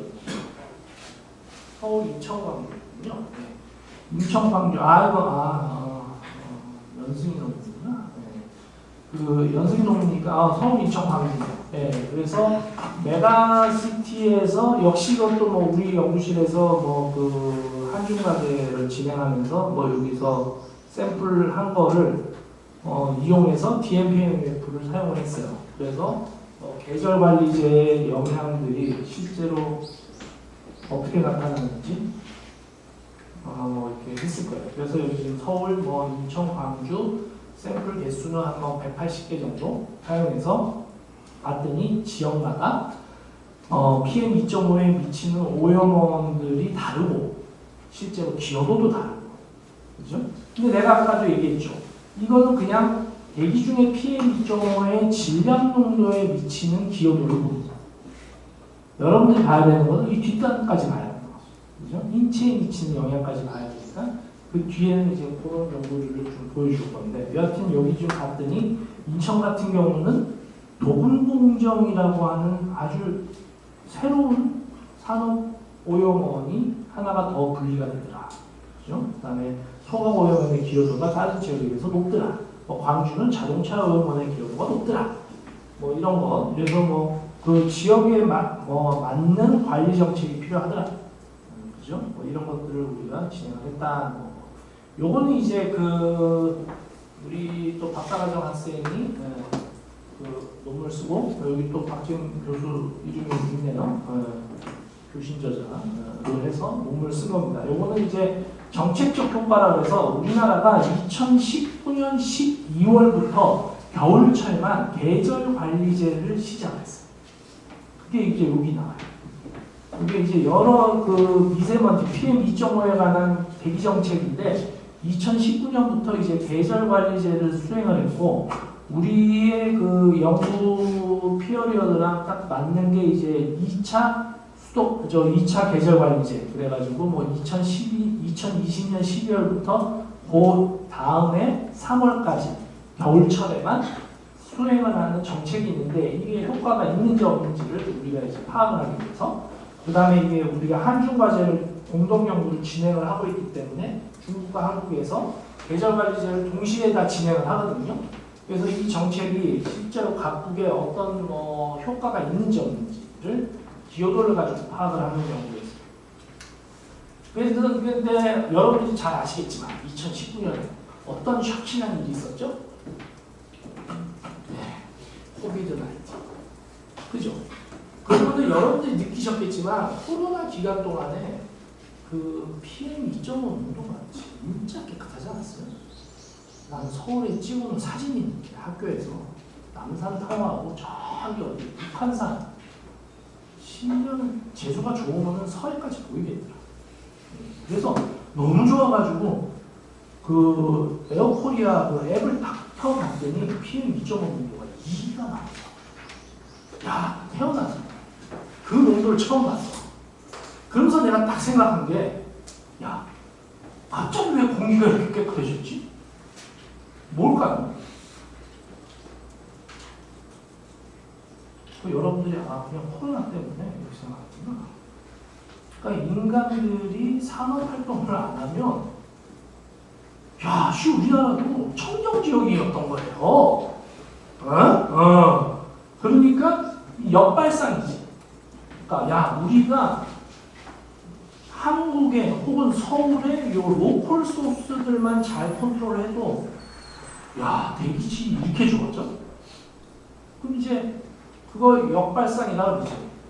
그러면 이거를 계기로, 이거는 뭐 우리가 만들려고 했던 상황은 아닌데 만들어졌는데 알고 봤더니 이 정도의 이펙트가 있구나. 그죠? 그런데 이제 우리가 이런 정책 효과를 분석을 할 때는 뭐 코로나 이펙트를 제거해야 돼. 그죠? 그래서 계절 관리제가 아닌 기간 동안에 2019년에는 코로나가 안 왔습니다. 2020년에 왔을 때하고 비교를 했더니 질량 농도가 오히려 얘는 증가하고 2021년을 비교했더니 역시 질량 농도가 이만큼 낮아져 있어요. 그럼 요거 코로나 이펙트. 그래서 코로나 이펙트를 계절 관리제 기간 동안에 제거하고 나머지를 정책 효과 분석을 했더니 뭐 석탄 연소, 그 다음에 자동차 오염원, 산업 오염원, 그 다음에 기름 연소 이런 것들이 정책 효과가 나타났던 오염원. 실제로 계절 관리제에 저런 오염원들을 제어하기 위해서 뭐 석탄 화력 발전소 노후된 거는 아예 운영 중지시키고 이런 굉장히 강하게 진행을 했거든요. 근데 그런 효과가 서울에서 나타난 거예요. 그래서 뭐 그런 것들을 우리가 연구를 한 거고, 그래서 그거를 뭐 통계 분석을 하고 뭐 이런 식으로 갔죠. 그죠? 근데 뭐 재밌는 거는 자동차 같은 경우는 뭐 코로나 그 계절 관리제 기간이 아니래도 이제 막 팍팍 줄어들죠. 그렇게 줄어들고 계절 관리제 기간보다도 오히려 더. 그래서 이거는 뭐 원래 평상시에 우리가 자동차 제어는 굉장히 강하게 컨트롤하기 때문에 그런 영향이 있다. 그다음에 뭐 리시듀얼 오일 컨버션 같은 경우는 이게 선박의 그 머린 디젤, 그러니까 선박의 그 디젤유를 태우면은 거기서 이제 뭐 그 니켈 바나듐이라고 하는 독특한 성분이 쭉 튀어나와요. 그럼 우리가 이제 뭐 그 오염원의 지문이라고 얘기하는데 범인을 잡을 때 지문을 이용하잖아요. 이게 똑같아. 이런 각각의 오염원들이 배출하는 독특한 화학 성분이 정해져 있어요. 그러니까 우리가 그 모양을 보고 이게 어떤 오염원이구나 이런 걸 추정을 해내는데, 여하튼 요 리시듀얼 오일 컨버션은 선박유의 그 황 함유량을 2020년부터 엄청나게 규제를 해서 낮춰버립니다. 그래서 그 효과가 그냥 그대로 나타나지. 맞죠? 2019년에 비해서 쭉쭉 낮아졌잖아요. 맞아요? 이거는 정책 효과가 아니에요. 계절 관리제 효과가 아니야. 그냥 요거지. 선박의 황 함량 규제 때문에 나타난 효과죠. 그러니까 이런 식으로 정책적 효과가 무엇 때문에 나타나는지를 이제 세부적으로 다 여러분들이 어프로치를 할 수 있어요. 그 다음에 이제 여기서부터는 이제 그 독성 평가, 그 다음에 역학 연구, 뭐 이런 것들에 대한. 그래서 이게 우리 연구실에서 나온 최초의 그 ROS 페이퍼예요. 이거는 박지훈 교수가 석사 논문을 쓰고 페이퍼를 썼어요. 똑똑하죠. 나는 박사 마치고 논문이 하나도 안 났었는데. 여하튼 그래서 여기 주저자인데 이게 되게 재밌는 게 우리 사람의 인체가 아주 신비로운 게 PM2.5가 우리 코로나 이후에서 폐로 탁 유입이 되잖아요. 그러면 우리 인체가 이 나쁜 놈이 들어왔다고 인식해요. 마치 코로나 바이러스가 딱 들어오면 이게 뇌 그 신경세포에 이게 나쁜 놈이 왔으니까 막 백혈과 이 나쁜 놈과 싸우기 위해서 호중구 세포를 막 불러들이거든요. 그래서 그 놈이 그 마지막에 폐포 쪽에 쫙 모입니다. 싸울 병사들이 쫙 모여서 이제 전쟁을 시작하려고 하는 거거든요. 근데 그 문제가 뭐냐면은 PM2.5나 뭐 그런 바이러스 같은 거 딱 들어오면 우리 인체가 진짜 나쁜 놈이 들어왔다 해서 엄청나게 많은 양의 백혈구나 이런 호중구 세포를 불러 모아요. 뇌 신경 뇌 신호를 줘가지고. 그럼 너무 많은 놈들이 여기 페퍼 쪽에 모이니까 이 옥시더티브 스트레스라 그래가지고 이게 엄청 심해지면서 염증이 발생을 합니다. 그래서 뭐 이 마지막에 그 페포에 뭐 혈관이 파괴가 되고 뭐 이러면서 그죠? 영향을 미치는데 그때 보통 그 생성되는 게 그러니까 싸우기 위해서 만들어지는 게 리액티브 옥시전 스피시스라고 해요. 활성산소종. 그러니까 이게 적당히 있으면 되게 좋은 건데 이게 너무 많아지면 문제가 생깁니다. 그러니까 코로나 바이러스가 들어왔을 때도 왜 폐 거의 12시간 만에 폐 사진 찍었는데 폐가 없잖아. 그게 왜 그러냐면 들어왔는데 얘가 막 뇌에 신호를 주는 거예요. 큰일 났다 그래가지고 너무 많은 이 호중구 세포가 모아지면서 이 ROS가 급격하게 늘어나면서 폐포가 다 망가집니다. 그러니까 딱 12시간 만에 폐 사진 찍었는데 폐가 안 보여. 그렇게 죽어나가거든요. 그리고 우리가 캐스케이드 이펙트라고 지금 폭포가 흘러내리듯이 그런 효과로 뭐 이게 폐가 망가지는 케이스인데 이 PM2.5도 거의 비슷한 역할을 하지만 그렇게 뭐 세진 않죠. 그래도 그 역할을 해요. 그래서 그거가 어떤 화학종이 PM2.5에 어떤 화학종이 이런 영향을 미치는지를 이제 알아본 논문이에요. 결론이 뭐냐면 요거예요. 요거. 여기 빨간색으로 되어 있죠. 비소하고 반화종. 되게 재밌는 게 우리가 PMF 모델 돌릴 때 이 비소는 아까 지문 성분이 있다. 지문 성분. 그 범인이 남겨놓은 지문. 핑거프린터인데 얘는 석탄 연소의 바이오 마커입니다. 아니, 석탄 연소의 마커 성분. 바이오 마커가 아니라 석탄 연소의 마커 성분.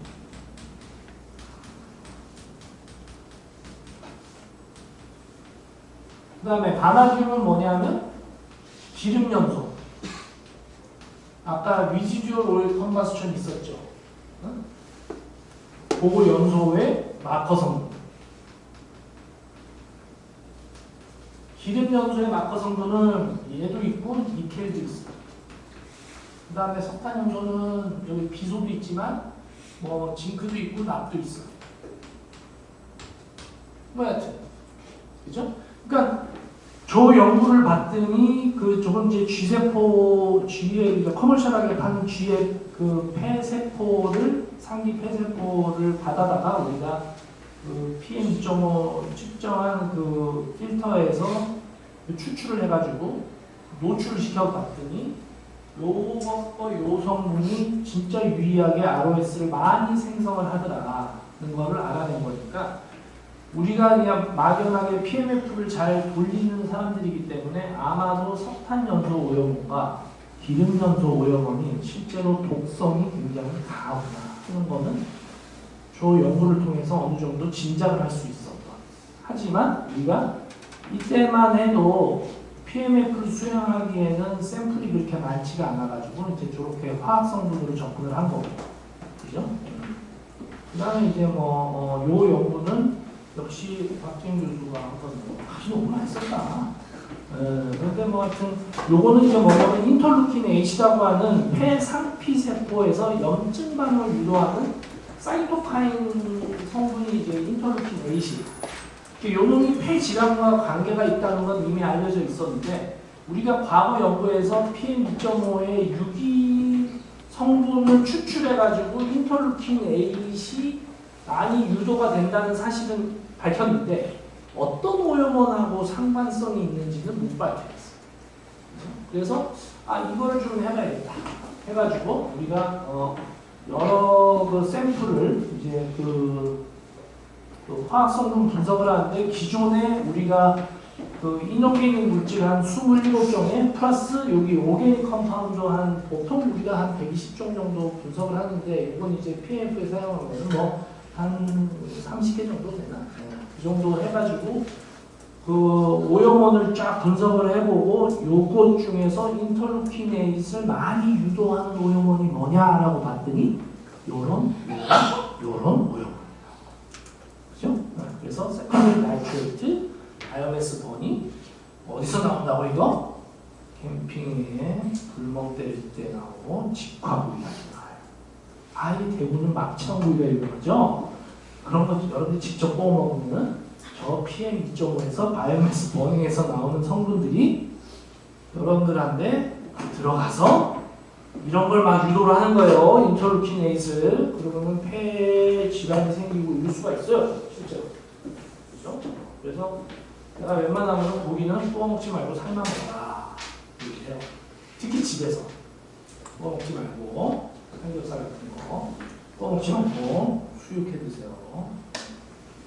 그 다음에 요건 이제 역학용입니다. 아까는 이제 독성 평가를 진행을 한 거고, 요건 이제 역학용인데, 이게 우리나라에서 거의 최초, 그 다음에 아시아에서도 거의 최초였어요. 그래서 그 PM2.5를 가지고 성분 분석을 해서 서울시의 사망률 하고 맞춰본 거예요. 이런 것들은 이제 나중에 박지훈 교수한테 과목을 배우시면 이런 분석을 하실 수가 있어요. 네, 그래서 아까 뭐가 제일 중요하다고요? 카디오베스큘러. 그러니까 심혈관계 질환에 의한 사망이 호흡기계 질환에 의한 사망자 수의 4배라고 했잖아요. 근데 여기서 통계적으로 유의하게 요 심혈관계 질환에 의한 사망에 유의한 영향을 미치는 PM2.5 서울시의 오염원은 뭐로 나왔었냐면은 바이오매스 버닝. 아까 내가 얘기했죠? 직화구이, 응? 불멍 때리고 캠핑 가서 거기서 나오는 거. 그 다음에 산불 났을 때도 엄청나게 많아요.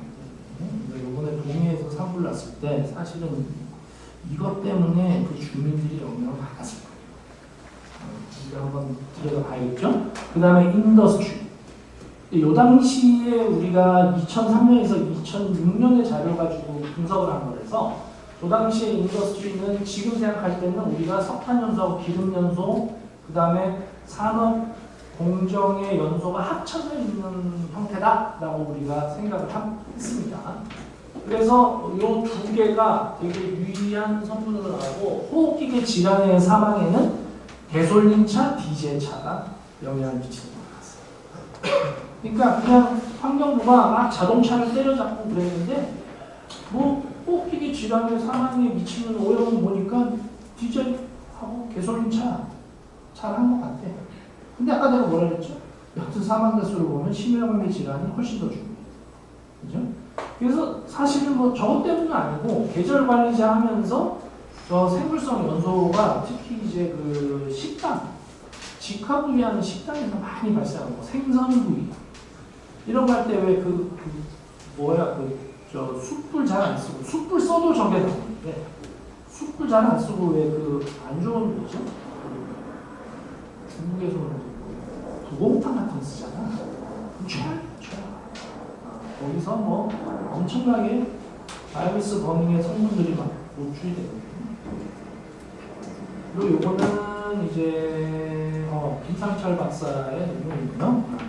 여기도 역시 박지현 교수가 들어가 있네요. 네, 요거는 이제 그 서울, 그러니까 환경부에서 운영하는, 혹은 국립환경과학원에서 운영하는 대기환경부의 그 측정 자료를 사용을 해서 우리가 그 각 지역별로 이 소위 말하는 그 여기는 유병이에요. 그러니까 그 응급실에 방문하는 방문자 수를 가지고 어떤 오염원들이 실제로 방문자 수에 유의한 영향을 미칠지를 봤더니 이게 지역마다 달라요. 여기 울산이 가깝죠. 울산은 대표적으로 어떤 도시? 산업도시.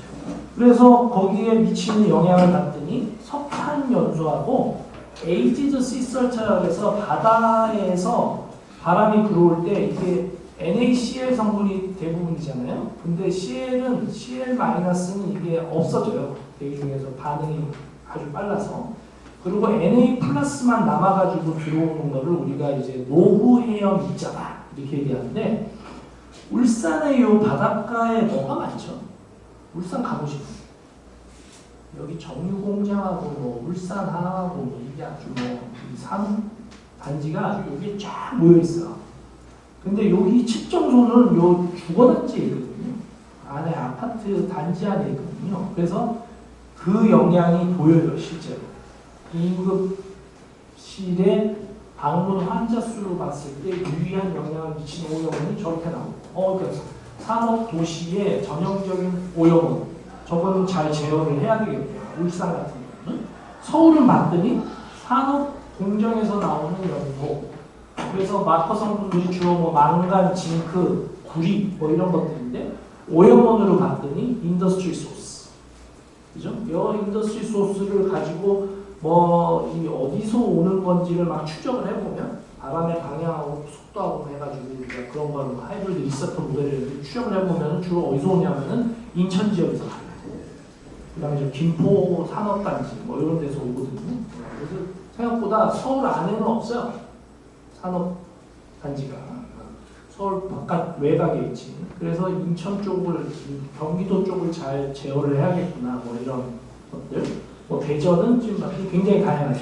세컨더리 설페이스, 세컨더리 나이트레이트, 뭐 모바일, 그러니까 자동차, 인더스트리, 그 다음에 소각 이런 것들이 다 골고루 나타나고, 광주도 만만치 않아요. 생물성 연소, 자동차, 그 다음에 석탄 연소, 여기도 AGD 시설트. 근데 여기 AGD 시설트 요 바닷가 쪽으로 가면은 여기가 광양 대철소 이런 데가 막 몰려 있네요. 그 영향이 있는 거예요. 광주 지역에. 이렇게 그 지역마다 그 실제로 건강에 영향을 미치는 오염원은 다르게 나타나기 때문에 다른 정책이 들어가야 된다. 뭐 이거를 시사한 부분이었어요.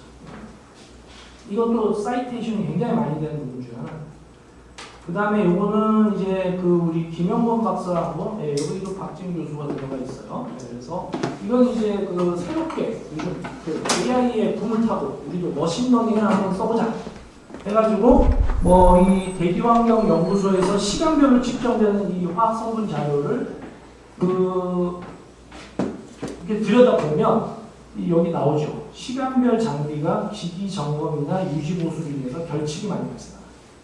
그래서 이 결칙을 머신러닝을 통해서 대체시켜 줬을 때 과연 그 수용 모델을 수행했을 때 이 결과의 차이가 있느냐 없느냐, 뭐 이걸 우리가 봤어요. 봤더니 뭐 몇 가지 물질에 대해서는 머신러닝을 하는 게 오히려 유리하고 아닌 것도 있고, 그렇죠? 그런 것들을 우리가 알게 되면서 이걸 나중에 정책적으로 활용하는 게 굉장히 중요하겠다. 그래서 요즘 이제 우리 연구실에서는 이 AI를 반드시 주제로 해서 논문을 쓰게 하고 있습니다. 그래야 취직도 잘 되고 그죠? 학교에도 잘 갈 수 있기 때문에. 그래서 박진 교수를 이런 거 잘 하실 거예요. 머신러닝, 딥러닝 여러분들 하셔야 돼요. 그 다음에 이거는 뭐 그냥 우리 연구실에서 현재 진행 중인 연구를 그냥 쭉쭉 적어놓습니다. 오늘 이상 마치는 게 좋을 것 같아요. 이런 연구도 하고 아세안 멤버 스테이트에 가서 이런 똑같은 연구를 진행하고 있고, 그런 뭐 연구 결과 연구를 뭐 중장기 배출이나 이런 것들 열심히 하고 있다. 그 다음에 온실가스도 측정을 지금 이제 환경부에서 시작을 했는데 그놈을 가지고 다른 화학 성분 가지고 우리가 온실가스를 엮어서 PMF를 수행을 해가지고 CO2에 영향을 미치는 서울에서의 오염원은 뭐가 있을까? 봤더니 예쁘니 자동차. 재밌는 게 가솔린 차가 디젤 차보다 훨씬 CO2 배출에 영향을 많이 미치는 거죠. 왜 그러죠? PM2.5에는 디젤이 아주 최악이야. 근데 온실가스 측면에서는 디젤 차가 오히려 좋아요. 근데 진짜 결과가 그렇게 나와요. 왜 그럴까요? 그게 달라서 온도가 다르죠. 연소 온도, 이팔 행정의 온도도 다르고, 그런 뭐 몇 가지 쓰는 연료가 다르고 뭐 이렇게 해서 오히려 가솔린 차가 훨씬 많이 발생하더라. 그리고 이건 참고 자료로 여러분들이 혹시 PM2.5 연구를 하시고 싶은 분들은 이런 요 마커 성분들 아까 얘기했죠. 지문 이런 성분들이 다 존재를 해요. 그걸 정리해 놨으니까 이건 발표 자료를 참고하세요. 발표 자료는 다 오픈을 할 거라서 이상 수업을 마치게요. 혹시 질문이 있으면 그냥 저 이메일로 보내세요. 오늘 뭐 시간이 다 돼서 잘 마치도록 하겠습니다. 네.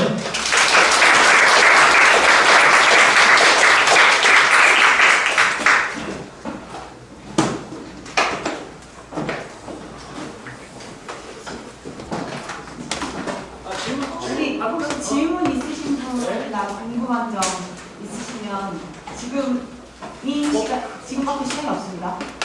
요거랑 관계하는 것들을 질문하셔도 돼요. 네. 기업들에서 ESG를 많이 강조하고 있는데 네, ESG. 예. 기업들의 노력이 PM 2.5 저감에도 도움이 됐다고 보시나요?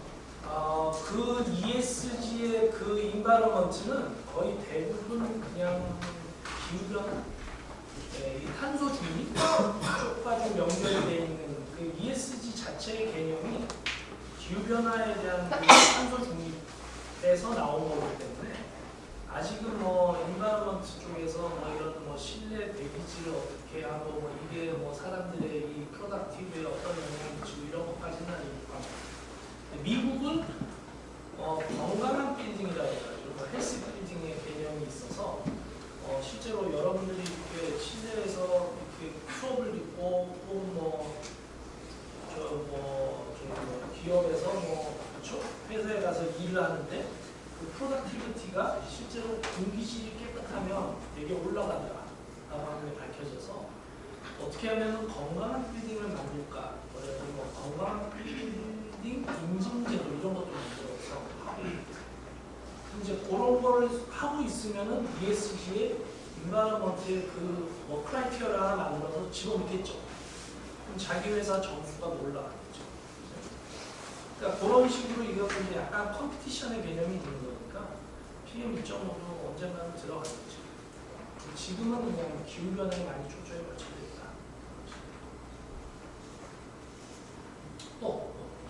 네. 저 혹시 측정소가 대부분 공공기관의 옥상에 있는 것으로 알고 있는데 네.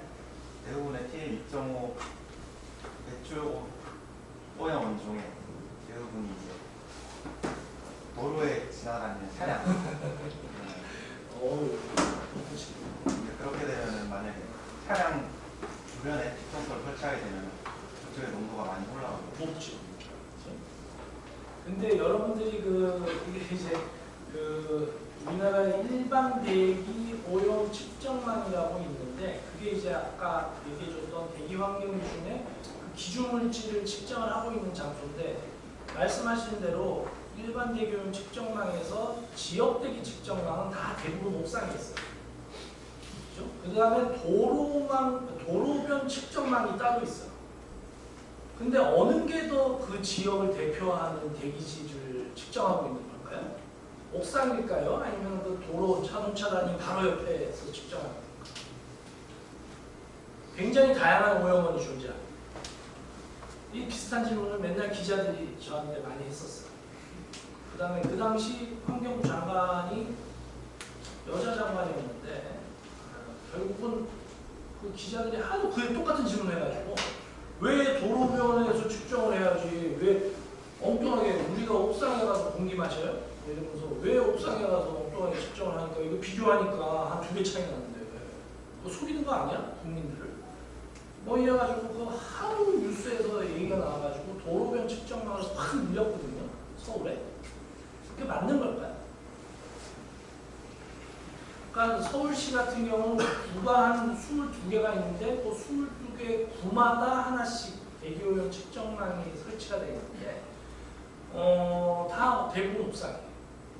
뭐냐면은 관악구에 하나인데 이 측정소 하나는 관악구의 대기질이 대표해요. 그러니까 도로변에 갖다 놓으면 이 도로변만 대표할 뿐이지 관악구의 대기질을 대표를 못하잖아요. 그러니까 지역대기 측정망이 아니라 그거는 말 그대로 도로변 측정망이고 자동차 오염원에서 도대체 얼마만큼 초미세먼지가 많이 발생하는지를 보는 사이트. 그러니까 그런 사이트에 돈을 많이 들이고는 예를 들어 이렇게 질문을 할 수 있어요. 그러면은 서울시의 도로변을 대표하려면은 도대체 측정소가 몇 개예요? 이렇게 물어보면 이제 기자들이 당황하지. 서울시 도로 한 300개 측정해야 될 것 같은데요? 이래요. 그러니까 말이 되냐고. 측정소 하나에 거의 10억씩 들어. 예산 도저히 안 맞죠. 그리고 그 대표성도 없어요. 그런 의미인데. 그러니까 여러 오염원이 대기 중에 나와서 섞여가지고 그 지역을 대표할 수 있는 곳에서 측정을 해야 돼서 그게 대부분 어떤 특정 오염원과 너무 가까워도 안 돼. 그래서 옥상. 적어도 10m 이상 떨어져 있는 도로변에서. 그게 그래서 그 건물의 옥상, 동사무소 뭐 이런 데. 근데 재밌는 사이트도 있어. 경복궁 안에 있는 사이트도 있어. 농도가 맨날 같지. 그것도 문제지. 그죠? 경복궁이 그 중루파. 그 중구를 대표하지 않아요. 그래서 하여튼 그 정광판 보면은 맨날 중국이야. 근데 맨날 그 시청 앞에 다니면 되게 나쁘거든요. 공기질이. 되게 엉뚱한 데 들어가서 하는 거. 될 수 있으면 그래서 그 지역의 토지 이용도 같은 거 보고 대표할 수 있는 건물의 주로 옥상에서 한다. 되게 중요하죠. 그 다음 하나 더. 네. 온실가스 관련해서 유명한 걸로 알고 있는데 그 온실가스랑 온난화과 관련한 연구가 많이 지금 시행되고 있는지. 예. 그러니까 기후변화하고 건강 영향하고는 뭐 예를 들어 보건대학원의 그런 폭염, 혹한 이런 거에 그 따른 사망자 수가 얼마만큼 발생하는지 뭐 이런 연구 진행을 많이 하시고 굉장히 우수한 저널에 논문을 쓰시는 분들이 한두 분 계세요. 그리고 기본적으로 우리나라는 그 2030, 2050, 그다음에 2100년 이 타겟으로 해서 그 전 세계가 정해놓은 목표치가 2100년에 1.5도씩 올라가는 거가 목표로 돼 있어서 모든 국가들이 그 기준을 맞추기 위해서 열심히 연구를 같이 진행을 하고 있어요. 우리나라도 예외는 아니에요. 굉장히 열심히 하고 있는 그런 논문들을 여러 군데서 찾아보실 수 있어요. 주로 하는 게 폭염 이런 거. 적응 대책에 관한 부분은 별로 본 적은 없어요. 기후는 언제 한번 가르치시겠죠. 잘 배우고 재밌게 가르치고. 그리고 이게 지금 아까 보셨지만 거의 대부분의 논문에 참여를 했고 1저자나 부심저자로 참여를 하는 논문들이라서 이게 보면은 이 지금 대기오염 시스템의 그 흐름을 정확하게 PM 2.5 측면에서 정확하게 파악을 하고 있는 몇 안 되는 전문가 중에 하나니까 여러분들이 열심히 학부 때도 배우시고 그런 연구에 관심이 있으면 대학원에 들어오셔서 같이 진행하고 좋은 일이 있겠죠. 그렇죠? 감사합니다.